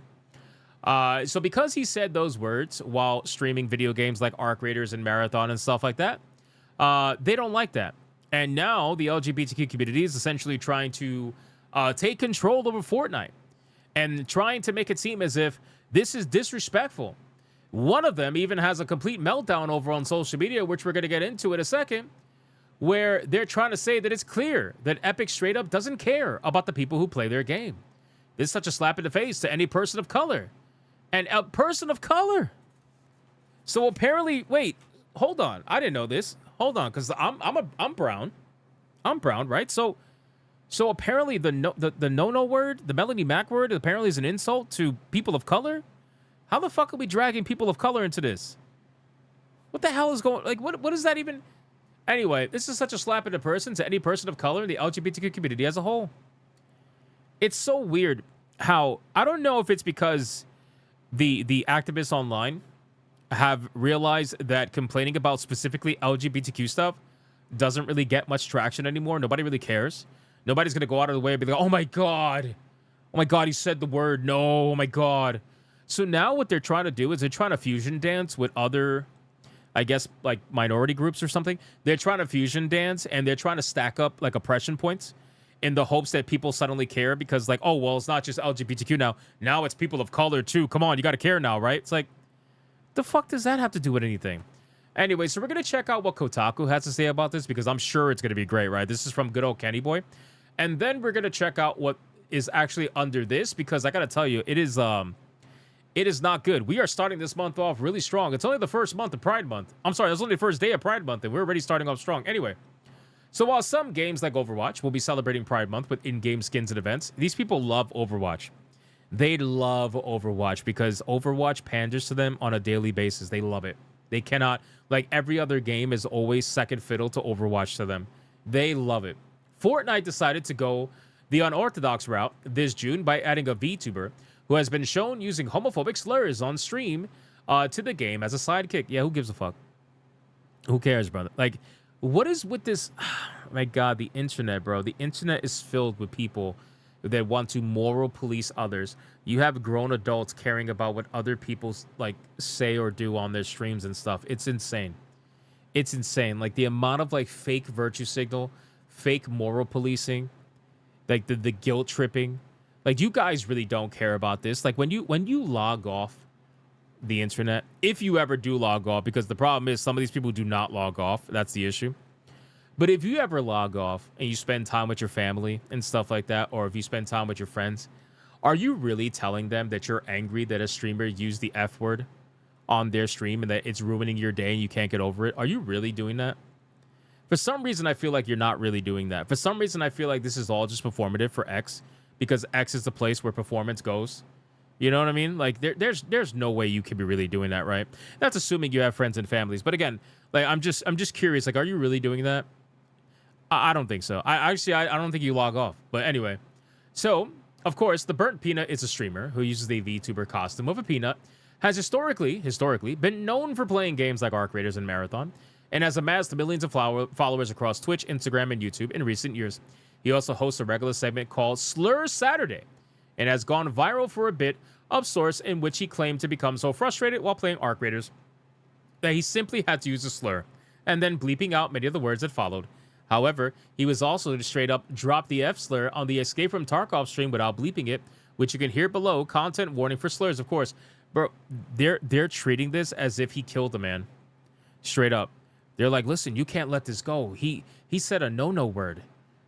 Like, so did he do anything actually? Like, he said a no-no word. You don't understand. This is bad. He said a no-no word during a heated gaming moment, because that's never happened before, ever. That's never happened before. Guys, these people would never survive a Call of Duty lobby. These people would even survive a Counter-Strike lobby. Seriously, even a Counter-Strike lobby. If you get people on microphones, good luck. Good luck. So, this really the guy you want to add to your game at the start of Pride Month? Fortnite? The streamer's inclusion in Fortnite has been met with backlash from fans. Fans, right? Supposedly. With several sharing the Tarkov clip from last year with Epic Games employees. Though, as you could probably expect, there are plenty of people downplaying the controversy and deploying the Call of Duty lobby justification. Gee, I wonder why. Often used to excuse the use of slurs and inappropriate language in online games by asserting that there's a sort of anything goes space. What is inappropriate about it? Again, the only thing that's inappropriate about it is the fact that you're letting it ruin your day. That's the only thing that I see to be inappropriate about it. Seriously. Because you know how many people, you know how many people, like, the amount of names that people get called on a daily basis, the amount of slurs that I get called on a daily basis, like, are you really trying to make it seem like that shit's going to ruin your day? It's going to ruin your life? Like, why is this stuff ruining your life? Why do you let words have that much power over you? I don't know. I don't understand. I don't get it. It's not like this is coming from somebody who's actually close to you, right? I could understand having like words having power over you if it's coming from somebody who is very close to you, right? Maybe like your parents, your brother or sister, your significant other, your kids, whatever. Like, I could understand words having obviously, you know, a lot more of an impact if it's coming from people that you care about or people that care about you.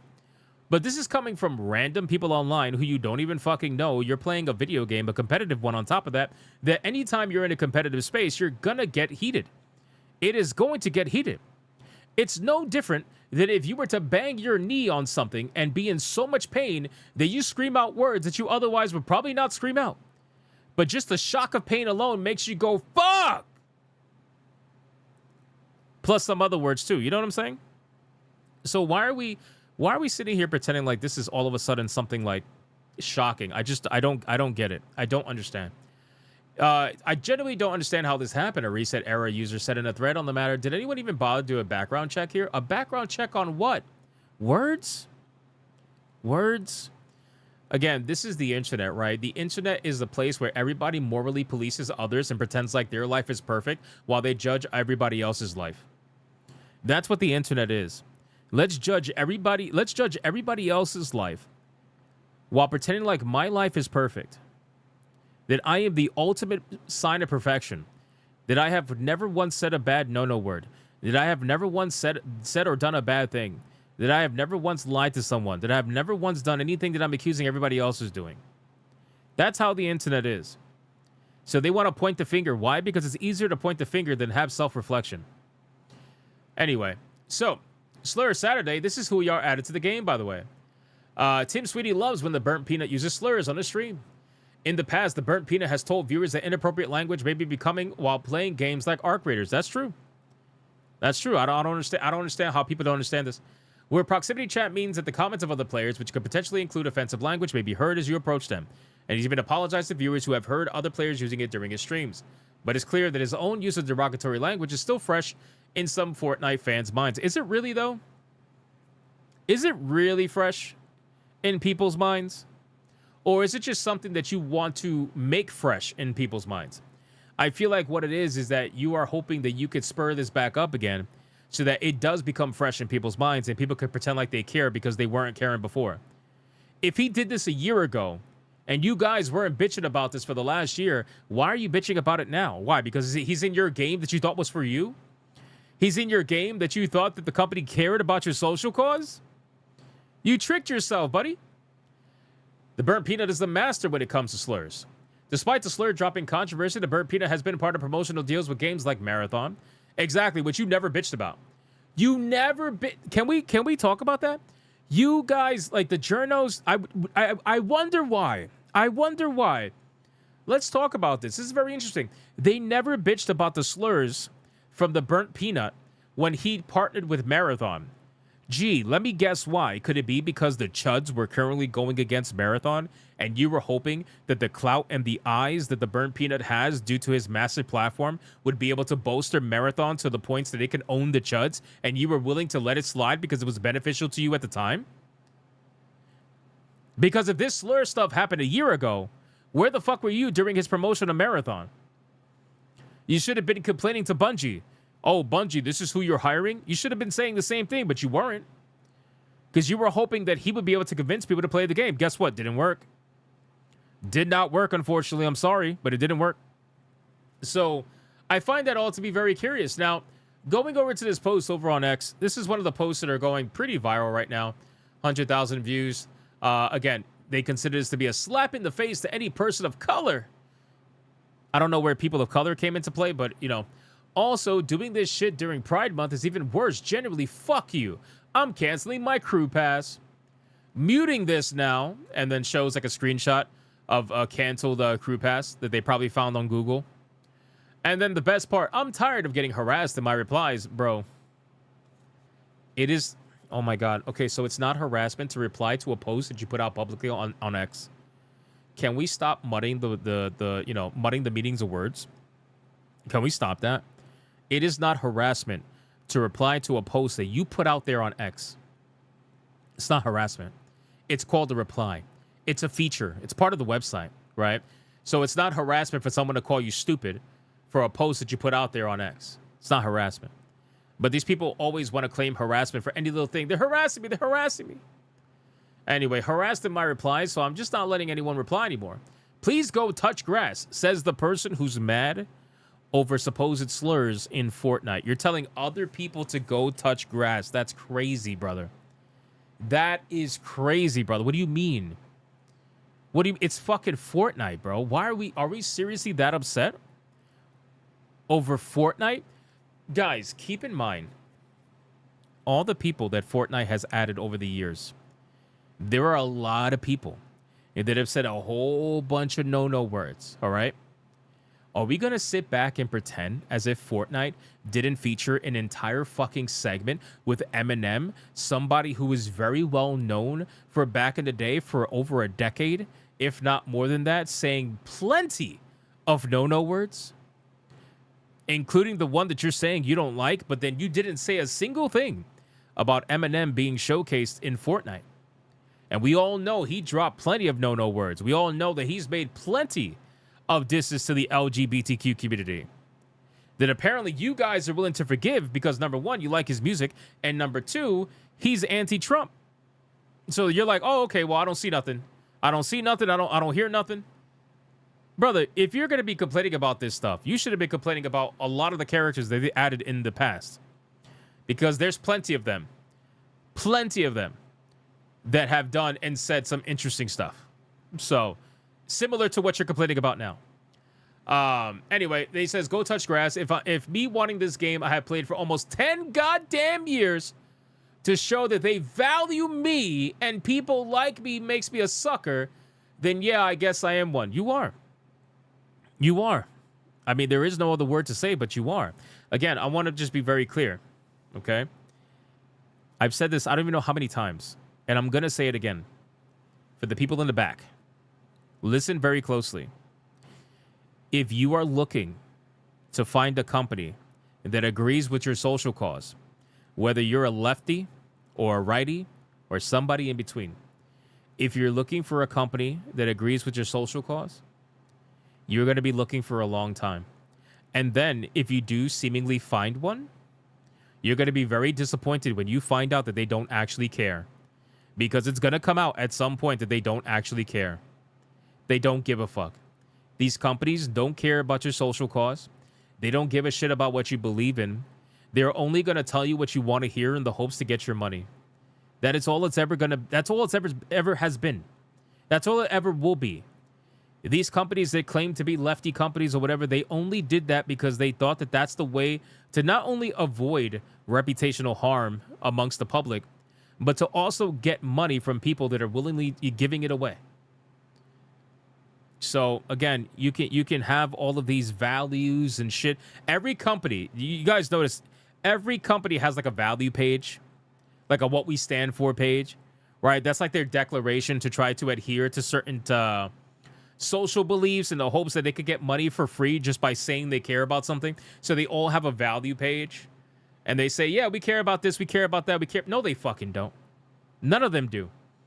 They only care about the amount of money they could get from people that believe in that stuff. So it really is, it actually kind of saddens me when I see people that are so parasocially dependent on a company. Who the fuck is parasocially dependent on a company? Are we crazy? I grew up on a time where Rage Against the Machine was a thing, and now you want to rage with the machine? You're like, oh, no, I need a company to tell me that I'm doing good in my life. What the fuck do you need a company to do that for? That's insane. Are we that sad now? Anyway, then he says, play Rayman 3, of course, because that stupid Savvy says, good.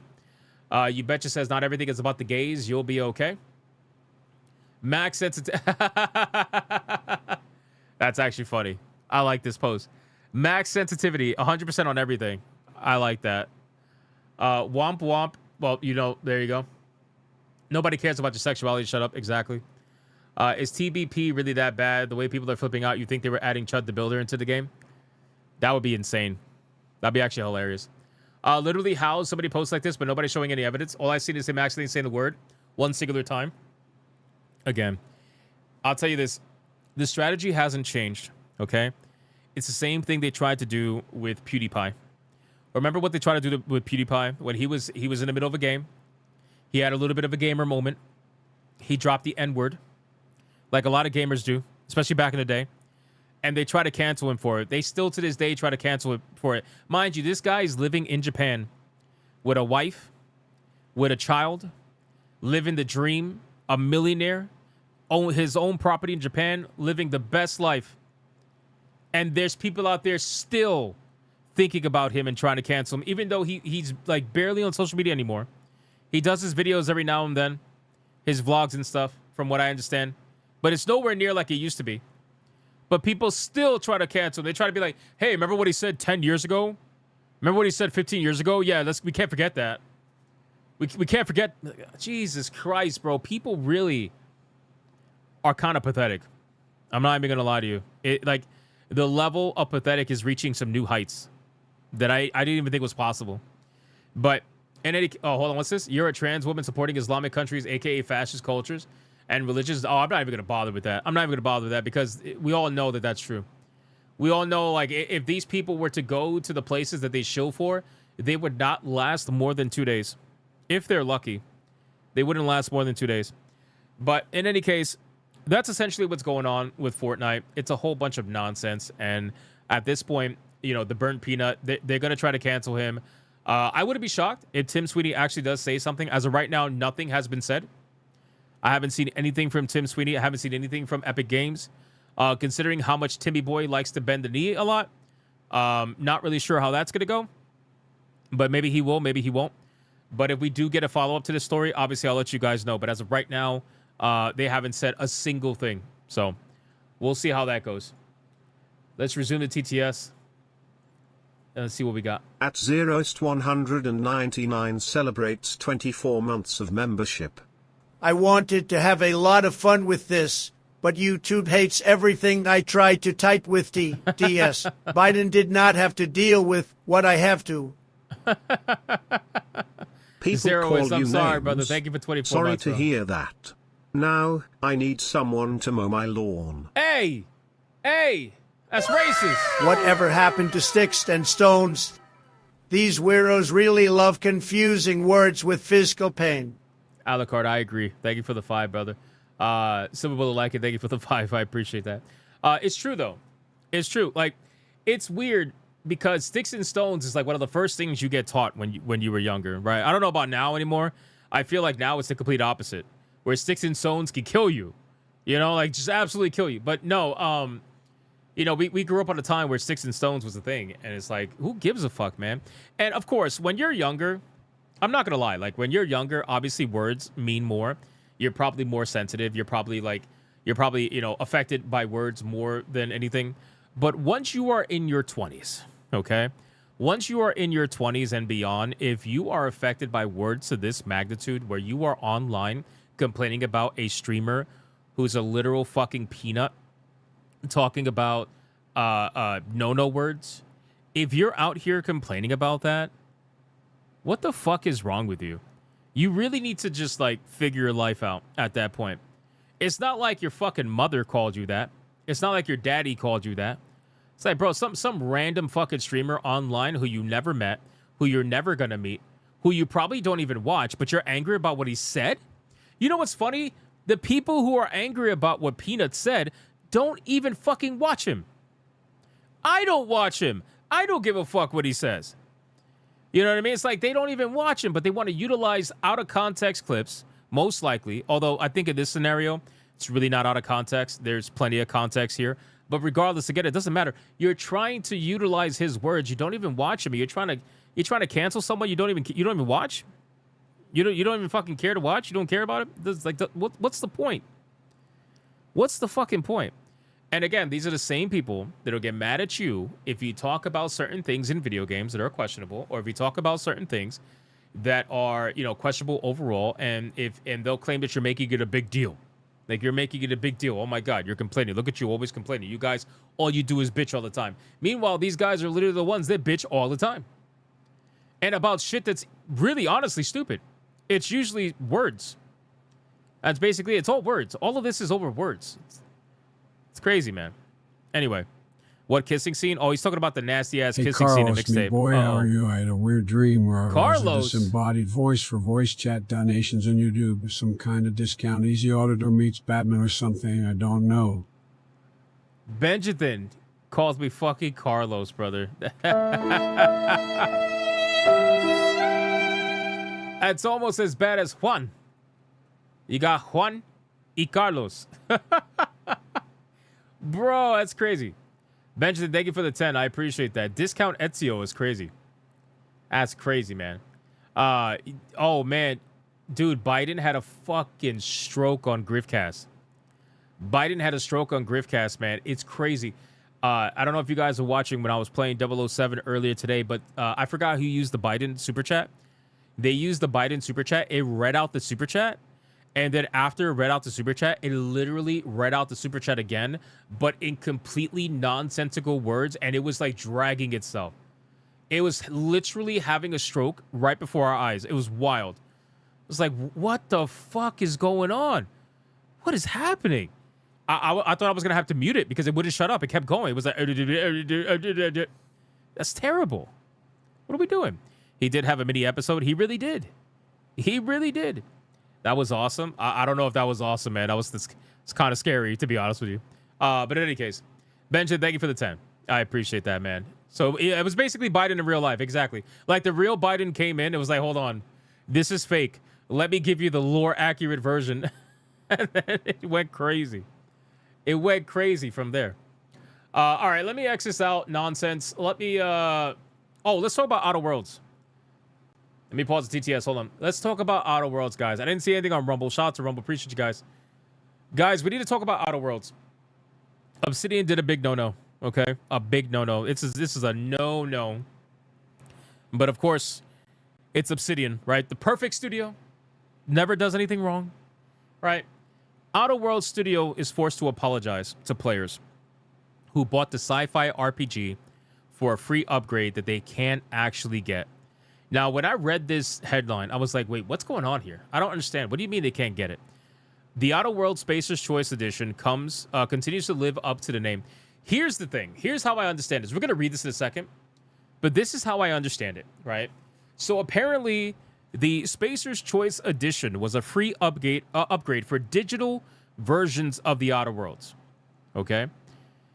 Then they were asked the question. They were basically asked, hey, if I buy the physical version of Outer Worlds, am I going to get the Spacer's Choice upgrade for free? And Obsidian's response was yes, they were going to get the upgrade for free.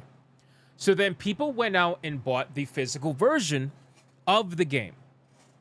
However, lo and behold, apparently doing that, giving them the upgrade for free, technologically wasn't as easy as they thought it was going to be. So essentially, they convinced people to go buy the game thinking that they were going to get the upgrade for free, but now they're saying, well, it's a little bit hard to do so. So we're working on it. We're working on it. Contact support. Of course they want you to contact support because they know most people are not going to contact support. It's crazy, bro. So let's read this. The Outer Worlds Spacer's Choice Edition continues to live up to the name.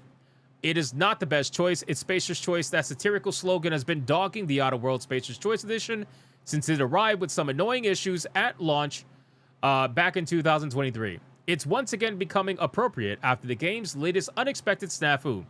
Players who owned the original version of the game were recently supposed to get a free upgrade, but Obsidian Entertainment ultimately had to decline due to various entitlement restrictions and back-end issues. Oh, so this might even affect the digital versions too. Wait a second, hold on. This all started with the original version of the Outer Worlds being delisted this month. Oh, that's right. They were delisting it. That's right. That's right. See, this is why I have a problem with the delisting nonsense. Like, if you are going to offer an upgraded, updated version of the game, you should do what Larian Studios did with Divinity, right? If you have the original version, you get the updated version for free, and you're able to keep both versions in your library, right? By delisting the game and removing it, you're causing problems, you're causing issues, and I don't agree with that. This all started with the original version of the game being delisted as a result of that decision. Obsidian Entertainment promised everyone who owned the game that they would get a free upgrade to the Spacer's Choice Edition on PS5 and Xbox Series X. This was especially cool because when the next-gen port originally came out, people who had already bought the game had to pay an extra $10 to upgrade the game. If you have at least the base edition of The Outer Worlds in your digital library, before May 27th, you'll be receiving the Spacer Choice Edition for free. The studio posted on Steam on April 30th. That's right, free. This is for all platforms that the Spacer's Choice Edition is on. After May 27th, the Outer Worlds Spacer's Choice Edition will be available for $39.99. Okay, I apologize. So it's not physical, it's digital. I apologize. So even so, this should be even easier then. Obsidian even went ahead and said that while it couldn't guarantee anything, it was also... Oh, wait, no. Hold on, wait. I was right. It was also investigating whether it could also find a way to extend this offer to people who own the physical version of the game on PS4 or Xbox One, since players had until May 27th to purchase the game and still get the upgrade. Many went and did exactly that. After all, Spacer's Choice Edition has been fixed since its troubled launch. It comes with all the DLC, cool beans. Except it turns out that people who own the base version of the game can't upgrade after all on PlayStation and Xbox. The Spacer's Choice Edition upgrade was intended to say thanks to anyone who purchased the Outer Worlds base game by providing them a free upgrade to the newly improved version, the studio later wrote on X. Simply put, scam. Like, game companies and studios are having it easy right now with so many people losing their jobs. Obsidian's taking a huge risk right now by doing this. They're risking losing something far more valuable than $15, their fans' goodwill. Why do they have any goodwill why do they have any goodwill at all? I don't understand why anybody even has goodwill with Obsidian. Considering what happened with Outer Worlds 2 being extremely mid and Avowed being just below mid, at this point, why do we have any faith in this company? See, this is why I have an issue with letting companies ride on nostalgia and letting them continue to abuse their fan base and the history of their video games, right? Like, so everybody loves Obsidian because of Fallout New Vegas, right? Like, Fallout New Vegas is the game that they're known for, and they constantly remind you that they're the studio that is behind Fallout New Vegas, even though most of the developers are probably not the same ones, but still, they constantly remind you. The studio, it's like with Halo, right? The studio behind Halo, they constantly remind you, but we all know that those devs are long gone by now, right? But they constantly ride the name of Fallout New Vegas to excuse the bullshit that they do. You know, so at this point, we need to stop letting these companies continue to ride with this nostalgia bait, because Naughty Dog does the same thing too. They're with Intergalactic, they're like, from the creators of The Last of Us. Brother, I love how you don't... Oh my God, I can't. Anyway, it's fine. It's fine.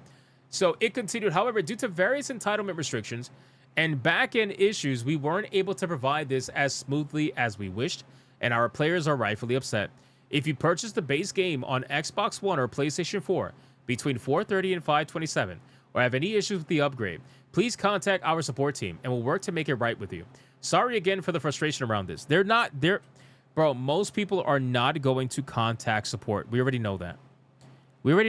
Right? This is why they do things like this, so that they don't actually have to follow through. But legally, they can say, well, we gave people an option. We told them, hey, contact support. That way you could get your free game. Most people are not going to do that. Nobody wants to deal with support. You know how long you're going to be waiting on the phone with support? It's going to be so annoying. And all this for a free upgrade? It's crazy, man. Anyway, it's unclear what the make good would be in this situation. A refund for anyone who purchased the base game, complimentary DLC, a free $10 upgrade. So far, at least, the apology isn't going over well. Simply put, it's a scam, wrote one person on X. I have a quick fix, wrote another. Make the DLC free for a week and everybody's happy. You can do that and gain a lot of goodwill, but you prefer to apologize and make excuses. At least some people are getting the DLC free. To their credit, they emailed me a code to get Spacer's Choice that also forced the DLC for the OG version to activate. I think they should. I think they absolutely should give the DLC away for free. Something, you know? Otherwise, what are we doing? Give it away. It's worth noting that this hasn't been an issue at all on Steam. Only on PlayStation and Xbox based Steam. Based.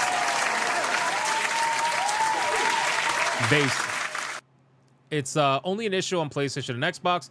The latter is especially confusing since Obsidian is a first-party studio of Xbox, even though The Outer Worlds was originally published by Private Division, a Take-Two label that no longer even exists. In some ways, the entire weird debacle perfectly fits the sci-fi RPG's unique brand of corporate satire. Guys, honestly, couldn't have happened to a better company. I think that Obsidian has shown that they are very incapable lately. And I don't know what's going to have to happen to turn that studio around. I mean, the woman director who was behind Avowed, she's not even with the company anymore. She left Netflix for a much better deal, way more money. She became a game director over at Netflix. She probably makes like $500,000 a year. She left Obsidian. She's like, yeah, fuck this shit, I'm out. You know, a lot of people ended up leaving Obsidian, and Obsidian has been stuck with all these subpar people that they need to stop riding on the coattails of New Vegas. They need to stop riding on the coattails of Bethesda, which is sad because Bethesda also fucking sucks now. But they also ride on their own coattails and are very, very famous for some of their older video games that are still modded to this day. They need to stop riding on their coattails of their former successes and really get their shit together. Otherwise, Obsidian is probably going to be one of the studios that ends up getting closed down at some point in the future by Xbox or Microsoft. It's only a matter of time. So, but that's basically it. If you guys bought Outer Worlds anytime recently, you were supposed to get a free DLC. It doesn't look like it's happening, unfortunately. And they're going to get away with it. Sadly, they're going to get away with it. All right, let me resume the TTS. I don't know if anything came in. I don't think so. Let me check Rumble really quick. Hold on.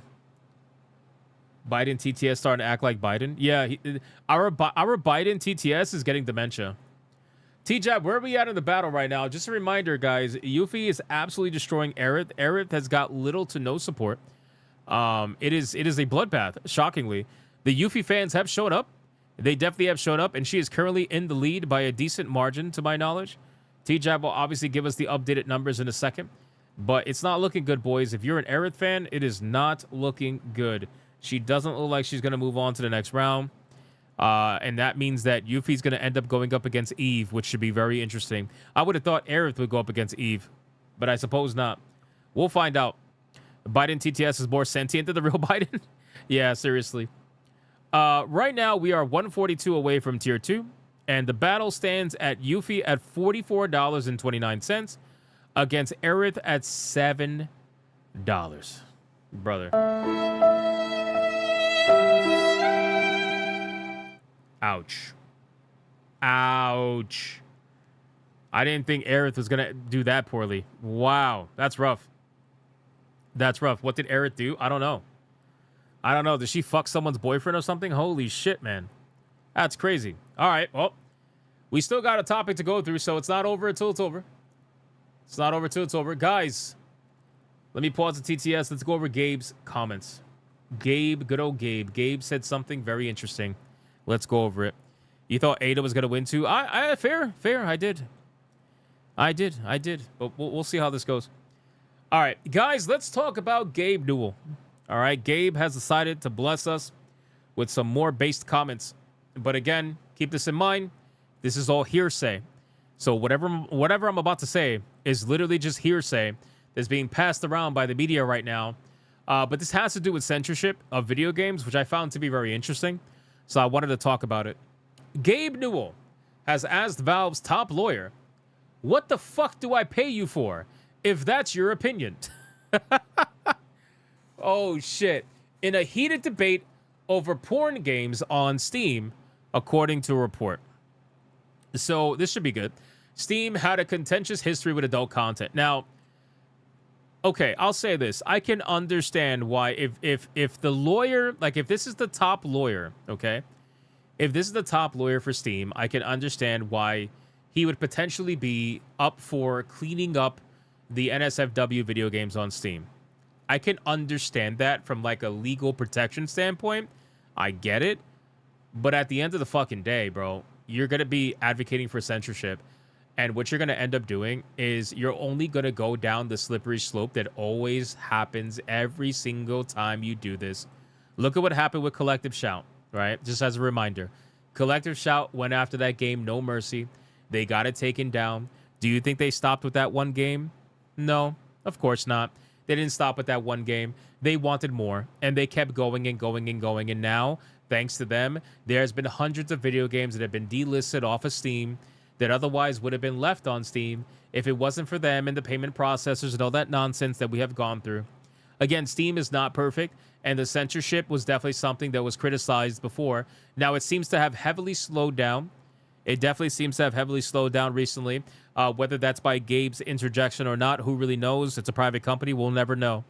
However, again, it's a very, very slippery slope.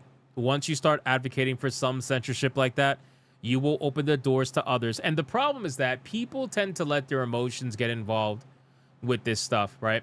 They tend to say to themselves, well, because I don't like it, that means that I don't want to see it. And if I don't want to see it, that means I want it banned from the platform. You don't own the fucking platform. You don't own the platform. Again, I don't play Gunner games. I don't like Gunner games. I have zero care for them. Why the fuck would I go into someone else's Steam library and tell them what they can and cannot play? Who the fuck made me God? You know what I'm saying? This is not my platform. There's other customers out there. There are other people out there that want to spend money on this adult content. They have every right to do it as long as it's not illegal content. You know, you could do what I do. I got the NSFW turned off on my Steam. You could do that. It's very easy. It's very easy to turn that off, right? But again, people just, they don't want to admit that it's not about the game. It's about what the game can provide for you in the sense of censorship and the power that it could give you. If you can attach to people's emotions, if you could get them emotionally invested in banning one game, then that means you could get them emotionally invested in banning multiple games, right? Which is just, again, it's the truth. It's happened. It continues to happen. So let's not pretend like that's not the truth, right? But anyway, so let's see what's going on with this nonsense and how exactly this all started. Hey, I don't know if you heard about this or not, but there's pornography on Steam. And there's pornography on itch.io. Who gives a fuck? Are you an adult or are you a fucking child? Because I swear to God, a lot of these journalists act like children. Oh my God, he said a no-no word. Oh my God, there's a titty on screen. You guys never seem to complain when there's dicks on screen, though. I don't know. Why is that? Why is that exactly? Despite increasing restrictions around adult content on both Valve's platform and across the internet, you can still find all sorts of extremely adult material there. While Valve has historically tried to take a hands-off approach to moderation, at least in principle, it was apparently a pretty contentious topic between Gabe Newell and Valve's top lawyer. And that's according to a wide-range report from Bloomberg, detailing some of Valve's history in the context of an ongoing class action antitrust lawsuit against the company. Based on interviews with anonymous former Valve employees, the report paints Newell as an unusually hands-off executive, except for the times when he's not. One of the... Let me turn this off. Hold on. Sorry, give me a second. So annoying. One of those instances was debate over whether to allow porn on Steam. According to one person who recalled the incident, Newell ripped into General Counsel Carl Quackenbush. That's a hell of a name. Holy shit, Quackenbush. When the lawyer advocated for more hands-on moderation on Steam. What the fuck do I pay you for if that's your opinion? Newell reportedly interjected. If you turn Steam's safe search off, you already know that Gabe won that debate, as Steam now hosts a seemingly infinite array of at least semi-interactive pornography at vastly varying levels of quality. Again, the key words here that I want you guys to realize is the thing, is the following. If you turn Steam's safe search off, let me highlight that one more time. Let me make it a little bit bigger so maybe in case people are blind. Hold on. If you turn Steam's safe search off, meaning you have opted in to see that content.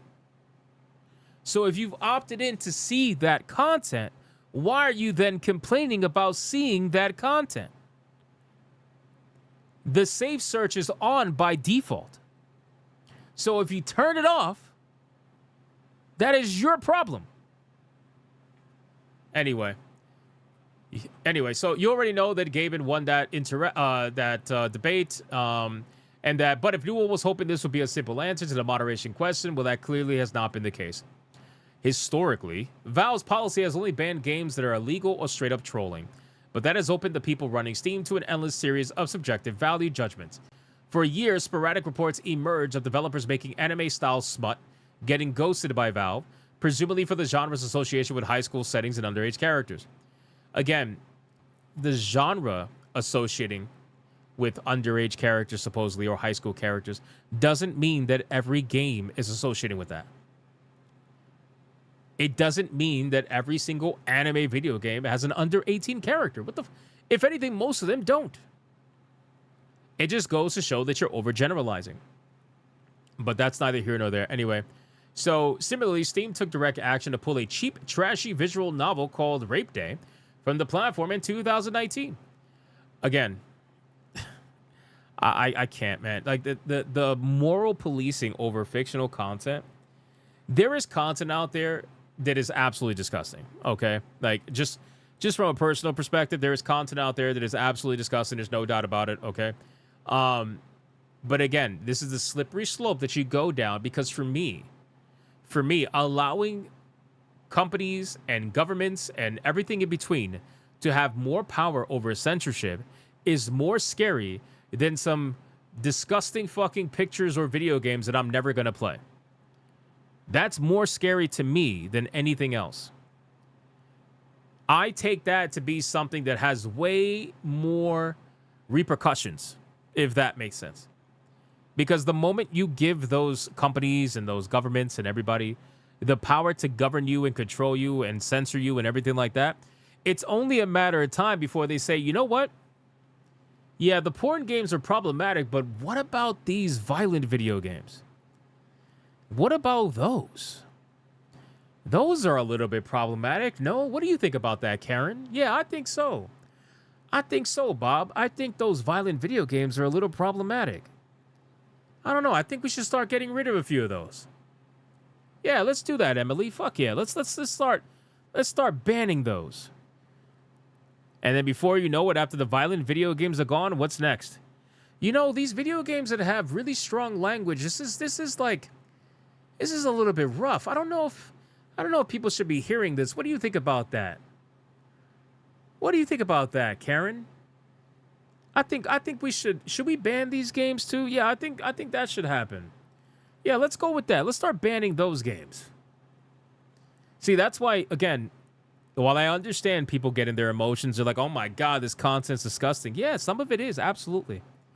Some of it is. But if you want to give the government the ability to censor people because you can't handle seeing something that you chose to see, by the way, you chose to see it, by the way. You chose to see it, right? Again, it would be one thing if you didn't choose to see it and it was plastered everywhere all over your fucking homepage, and I was like, all right, well, that's a little bit ridiculous, right? That's a little bit ridiculous. We should definitely put a 18 plus on that. We should definitely hide that behind a safe search. You know what I'm saying? But if you're choosing to see it and then saying that the companies and that the government should have power to ban that stuff or censor that stuff, I don't think you realize the Pandora's box that you're opening. That's all I'm saying. But the problem is that people don't want to have a adult conversation about that. They'll just call you all kinds of names. They'll call you all kinds of whatever. They'll say, whatever terrible shit they could possibly say. Because it's not really about having that conversation. It's just about trying to use that kind of content to moral police others. That's really all it's about. Which ironically, people on the internet do that, and people in the government also do that. They use this content that people make to moral police others to say, hey, you don't agree with this, do you? Well, if you don't agree with this, then clearly you're going to support me banning this, right? You're going to support me censoring this, right? Right? You're going to support me having the power to be able to censor games that we find to be problematic, right? Just sign this really quick. You know? That's how they do it. And people in their emotions are like, well, I don't want to be labeled anything. Oh my God, no, I can't. No, yeah, of course. Yeah, ban it. They're okay with it because it's not stuff that they enjoy or that they like, right? So since it's something that someone else likes, or since it's something that someone else enjoys, they're okay with getting rid of it because it doesn't affect them. But they'll be the first ones to complain, and they'll be the first ones to look around the corner and say, well, I need help. They're trying to ban my stuff now. Where is everybody? Why is nobody fighting this? They're the first ones to look around for help when their shit is the one that people go after. But in order to get to their stuff, they have to go through the extreme stuff first, which is why they go through the extreme stuff first, which is why they constantly target the extreme stuff first. And right now, at least here in America, they tend to protect the extreme stuff because it's not illegal, right? It's just not illegal. It's not real. But eventually, enough people are going to be emotionally weak where they're going to advocate for going after the extreme stuff, thinking that, okay, I did something good. I can pat myself on the back. I'm a good old boy now. And then they're going to be the first ones to cry when their Grand Theft Autos get censored or where their NBA 2Ks get censored for whatever reason. They're going to be the first ones to cry about it. They're going to be the first ones to lose their mind. They're going to be the first ones to ask, why is nobody fighting? Why is nobody fighting? And then people will be disingenuous. Well, you can't compare the two. Yeah, we might not be able to compare the two, but guess who is going to compare the two? The people who want to ban all this shit. And they're out there. They're 100% out there. In both parties, by the way. They're just banning different shit. You know? Ultimately, Valve's decision to be hands-off with content moderation has proven that you can't really be hands-off with content moderation. Sure you can. Sure you can. If it's not actually illegal by the actual sense of the word, then you put an 18+ sticker on it and you move along. As long as it's not showcasing actual illegal acts with children or any of that stuff, you slap a fucking sticker on it and you move along. I don't care how gory it is. I don't care how violent it is. I don't care about any of that stuff. You slap a fucking sticker on it and you move along.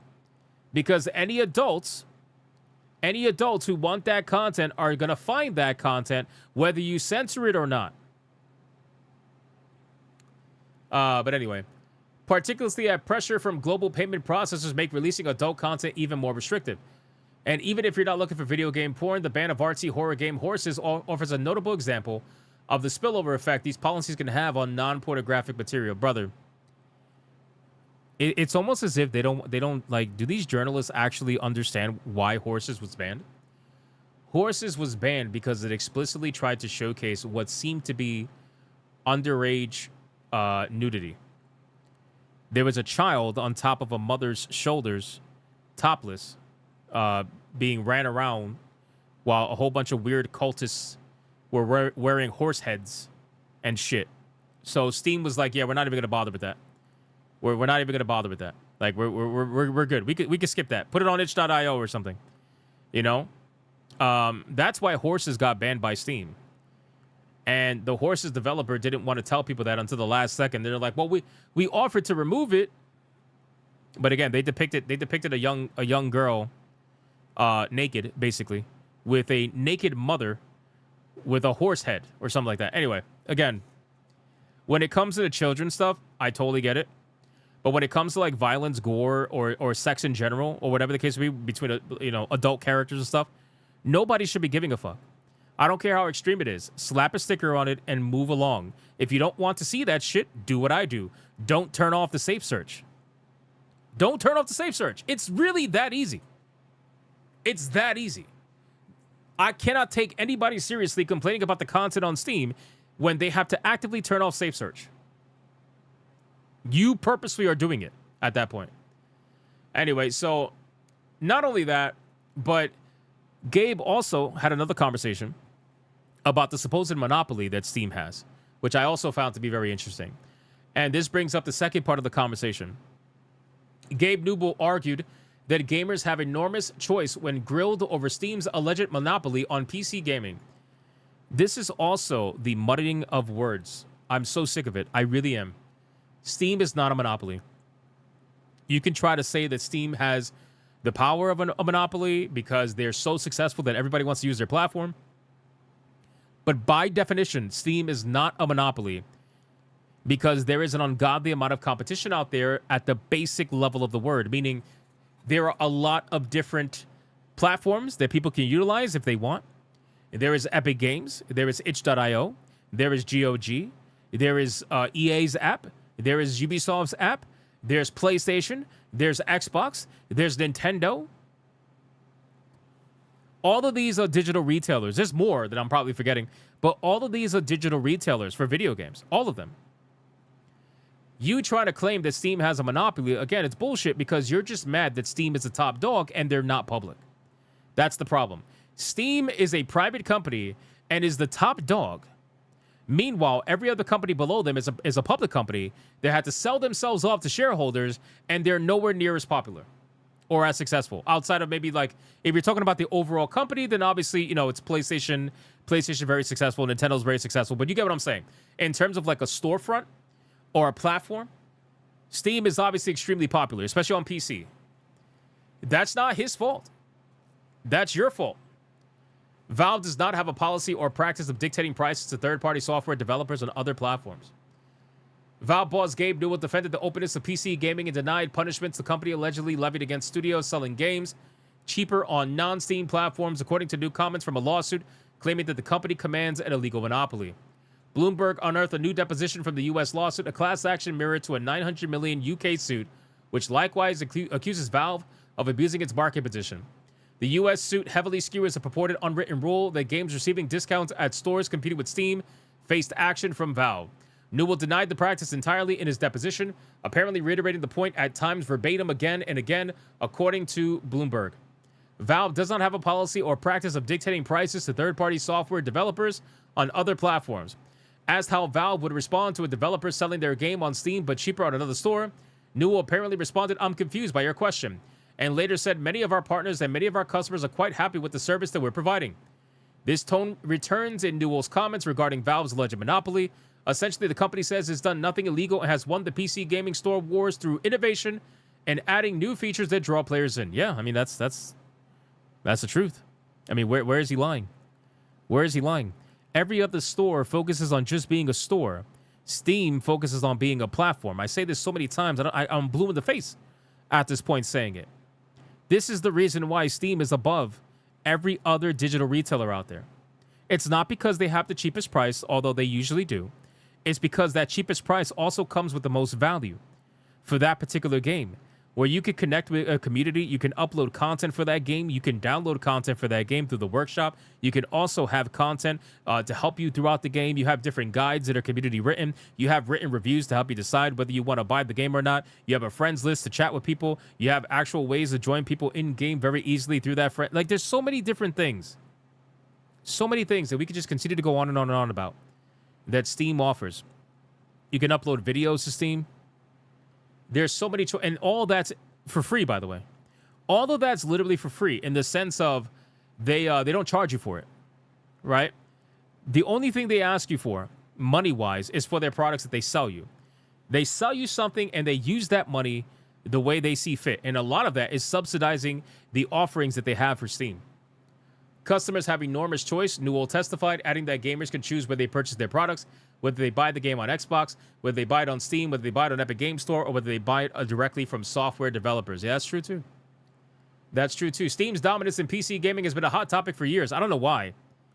It's only a hot topic amongst the people that can't handle getting destroyed by Steam. That's really what it is. I'm looking at you, Timmy boy. Tim Sweeney. You should probably answer for the Burnt Peanut, my guy. But anyway, so that's basically it. Between some of the things that Gabe has said recently. The first one is hearsay. The second one is actually a deposition from the lawsuit. So that's, that kind of goes hand in hand.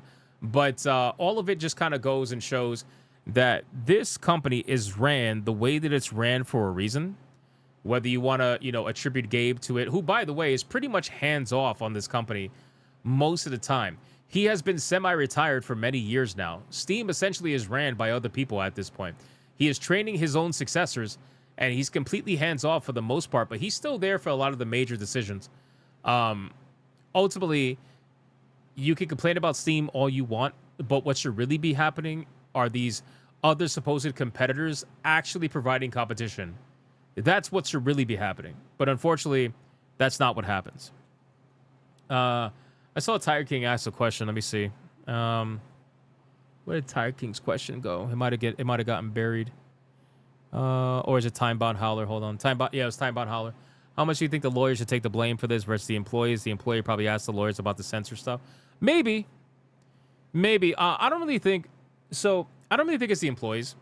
Because, again, the employees are the highest paid in the gaming industry by a long shot. It's not even close.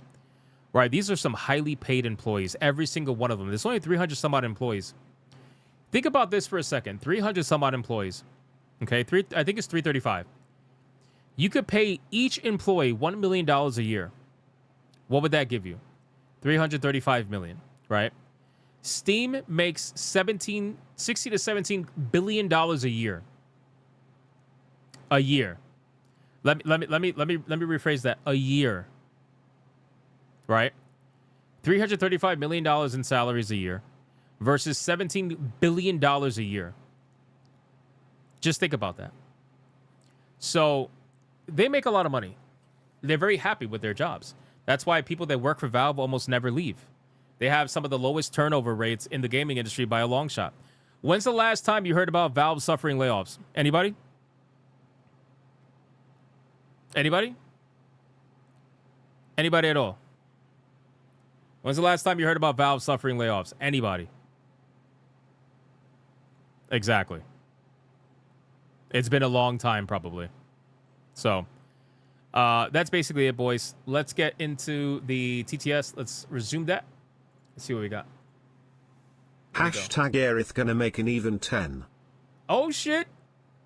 Oh, shit. I don't know about ducks, but titty up after yourself is very important in a dude's life. You cannot get far in it without a good pair of clean, adequate, and tidy life, in my presidential opinion. Benjamin, thank you for the 10. And remember, people were celebrating Steam censorship of normal NSFW, but True. when their game's on itch.io they lost their mind. Remember that, and then they say we have to work together, the same people who want censorship. That's true, Adair Soto. That's true. They lose their mind off of the most stupid things half the time. It really is. Time to ban that milking farm book. Sith Lord Kratos, thank you for the 5. Yeah, ironically, the milking farm book would be one of the first things that they try to ban. Kind of sad, but it is true. A Torinol with a 2, Steam has a quasi-monopoly on a gamer forums and reviews because the other stores have declined to host forums and reviews, decline free speech. Yeah. But again, think about that. That is not a monopoly on their end. That is a monopoly given to them by their competition because their competition doesn't want to do it. Again, Epic Games was the one company that could have did that. It was the one company that could have did that, right? Epic Games was the one company that had all the money in the world to properly compete with Steam, and they chose not to. They chose not to. Tim Sweeney thought that all he had to do to compete with Steam was to offer 15% less money taken away from developers and to give away free games on his platform. That's all he thought he needed to do to compete with Steam. He didn't think he needed to do anything else. And that's because him, like many other people, don't understand why Steam is the way that it is and why it is as successful as it is. He actually fundamentally misunderstands it or just otherwise doesn't respect it.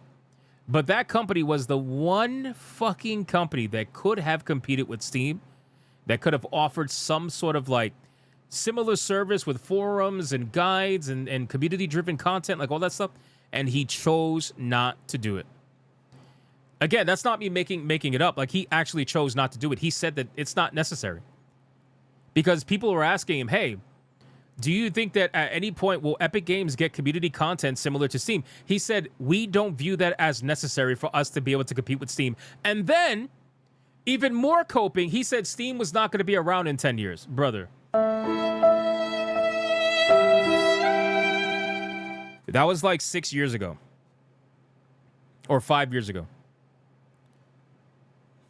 Seriously. Like, again, I'm not like, you could look that up if you could find the article. It's a little old.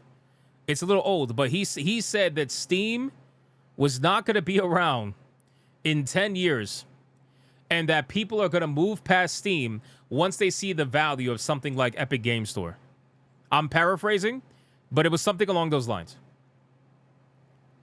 So, like, what the fuck are we doing? It's crazy, right?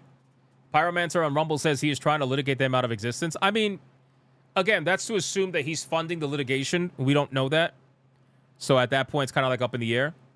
But it's the cope is wild. Hashtag the cope is wild. What the hell? I changed my name to Björn today. I was not Björn yesterday. Oh my god. I was Björn free. Oh. I will see my myself God. out.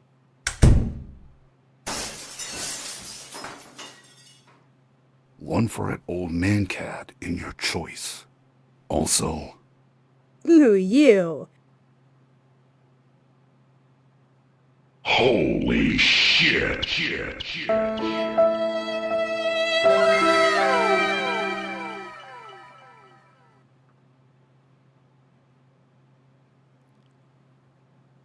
Wow.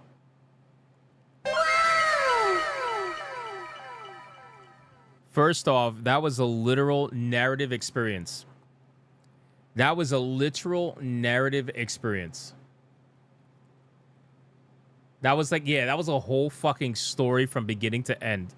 Absolute cinema. That's number one. The lore is deep, yeah, I know. Number two, Dr. Spike with a $200 Red Boy Gigabanger for Aerith, officially putting Aerith in the lead. We have ourselves a Red Boy. Hyper Banger!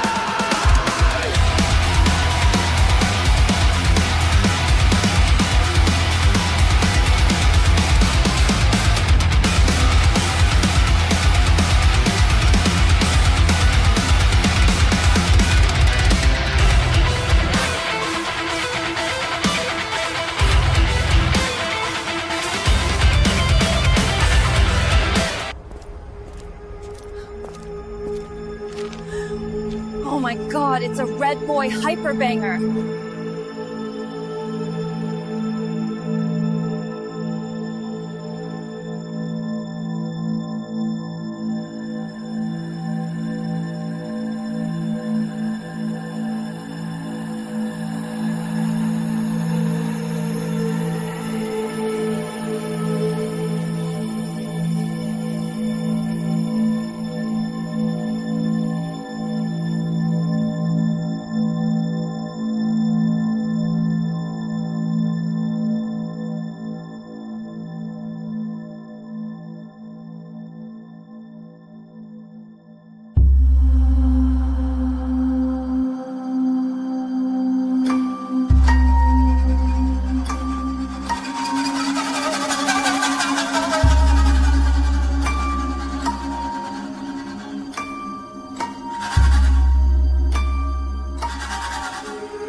I still can't believe Dr. Spike came in there and just absolutely decimated it. Decimated it, man. Dropped his dick on the fucking table, getting us to tier 2.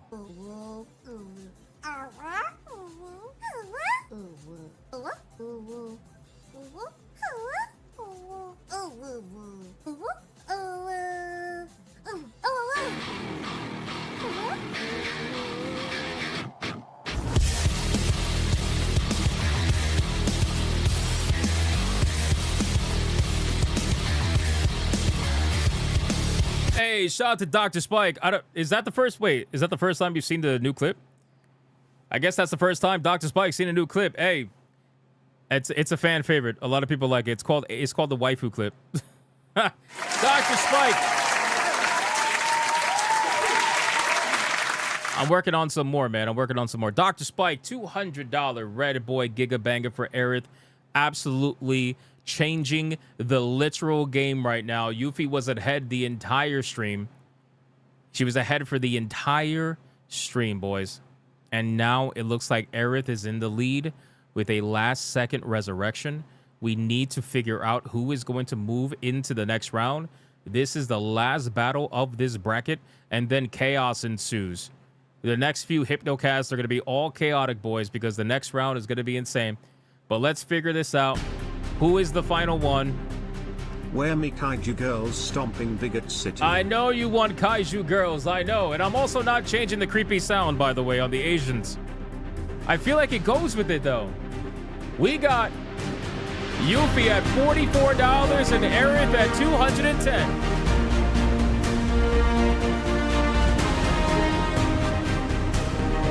$44, boys. $44 for Yuffie. $210 for Aerith. Aerith for the win? I don't know. We'll see. We'll see. This is gonna be tough. It took a lot for Yuffie to get where she was. I don't know. I don't know if they got it in them. I don't know.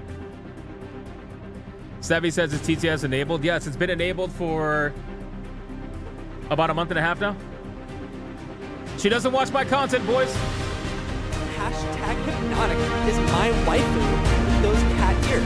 Oh my god. Oh my god. Monkey Man, thank you for the 5. Thank you for the 5. I appreciate that.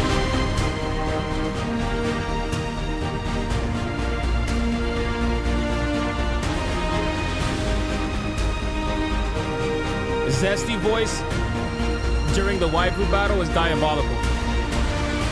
It's diabolical, boys.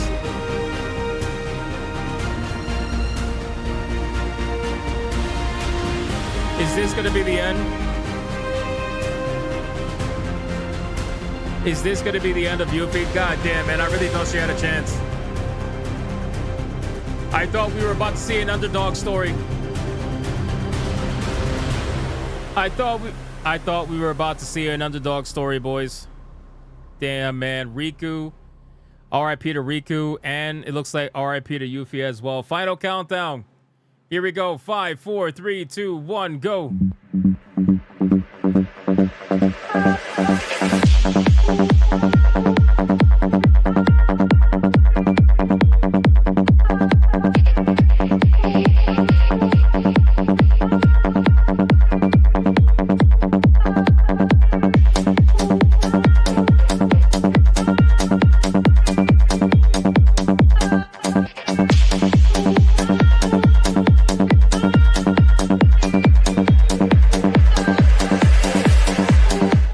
Waiting for lag, waiting for lag, waiting for lag, waiting for lag, waiting for lag.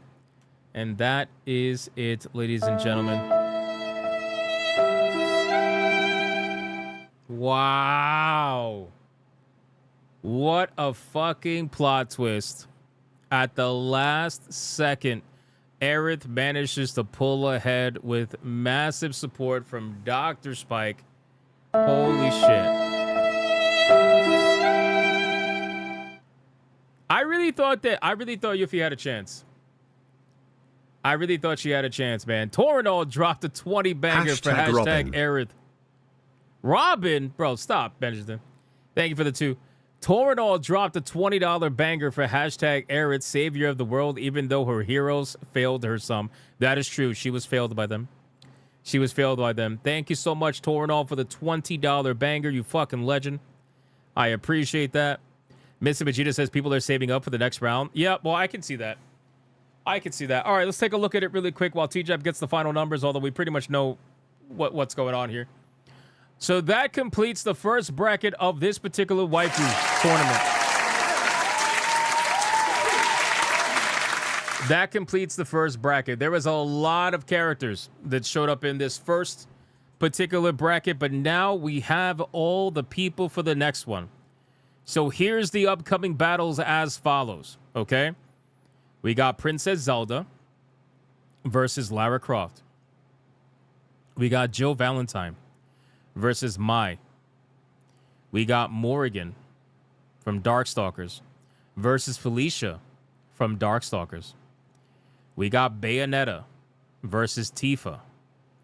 We got Samus versus 2B.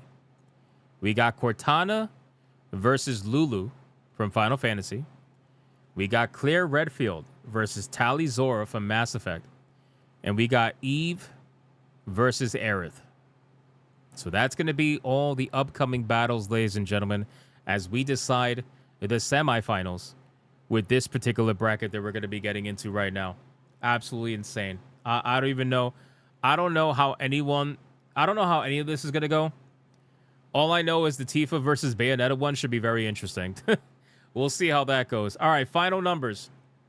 Final numbers. We got Yuffie at $44.29 against Aerith at $230, which means the winner and the final challenger to go into the next round is going to be none other than the one and the only Aerith, ladies and gentlemen. And of course, the song hits different when it's a Final Fantasy waifu. Damn. Damn. Wow.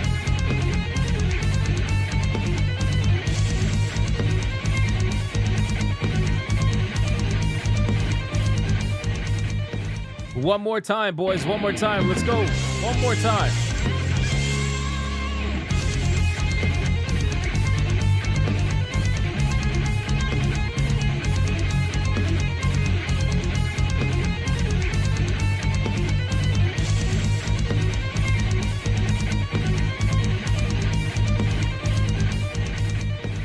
I'm sorry, Yuffie fans. I'm sorry. You are coping and seething. You just can't accept what you're seeing. Yes, you're coping and seething. The truth is scalding, and now you are molding and coping so hard. Coping and seething.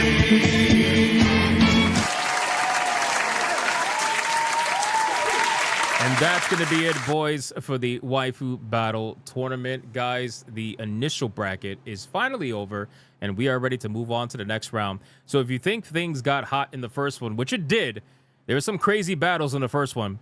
I think the second one is going to be a little insane. We'll see how it goes.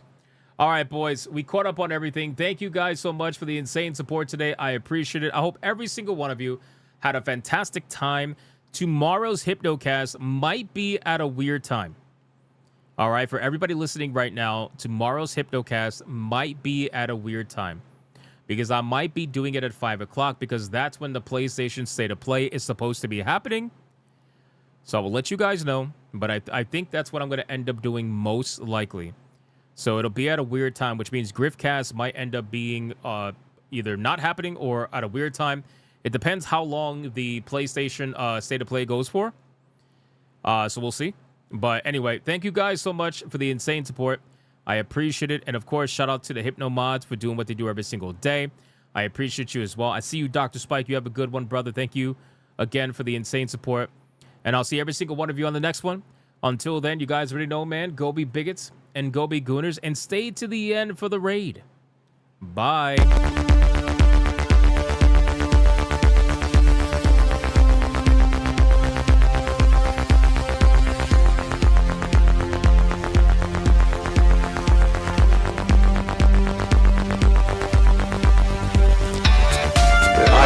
Gay. I have relationships with women and sex with men. And I got news for you. That means you gay.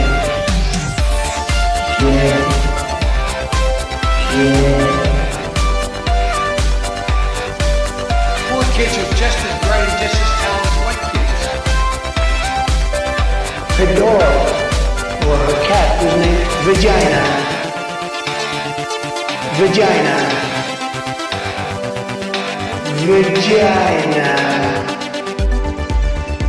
Put a ticket in, make her gay. Fuck Indiana Jones, put a ticket in, make her gay.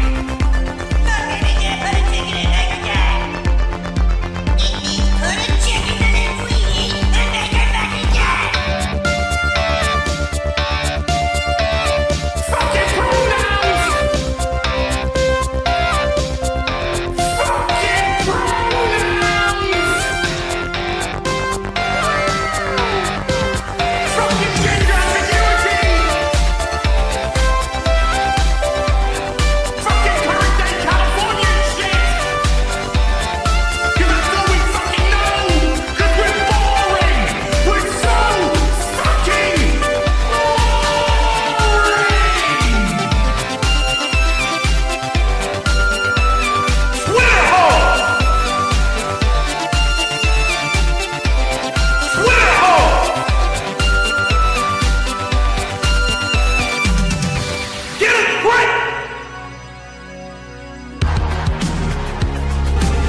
touch of the black man.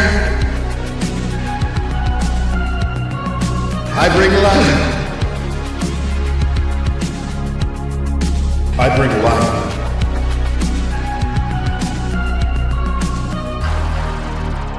I bring life.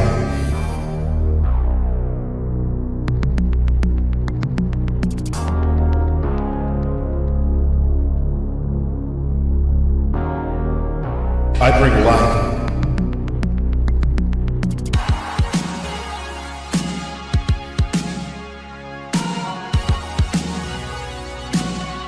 I bring life.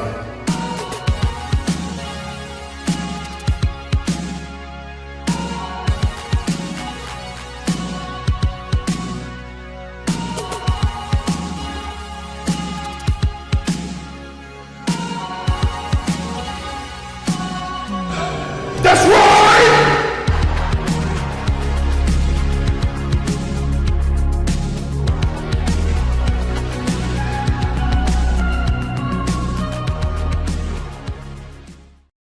Why the hell are you still here? Go on. Get out of here. Go play some video games.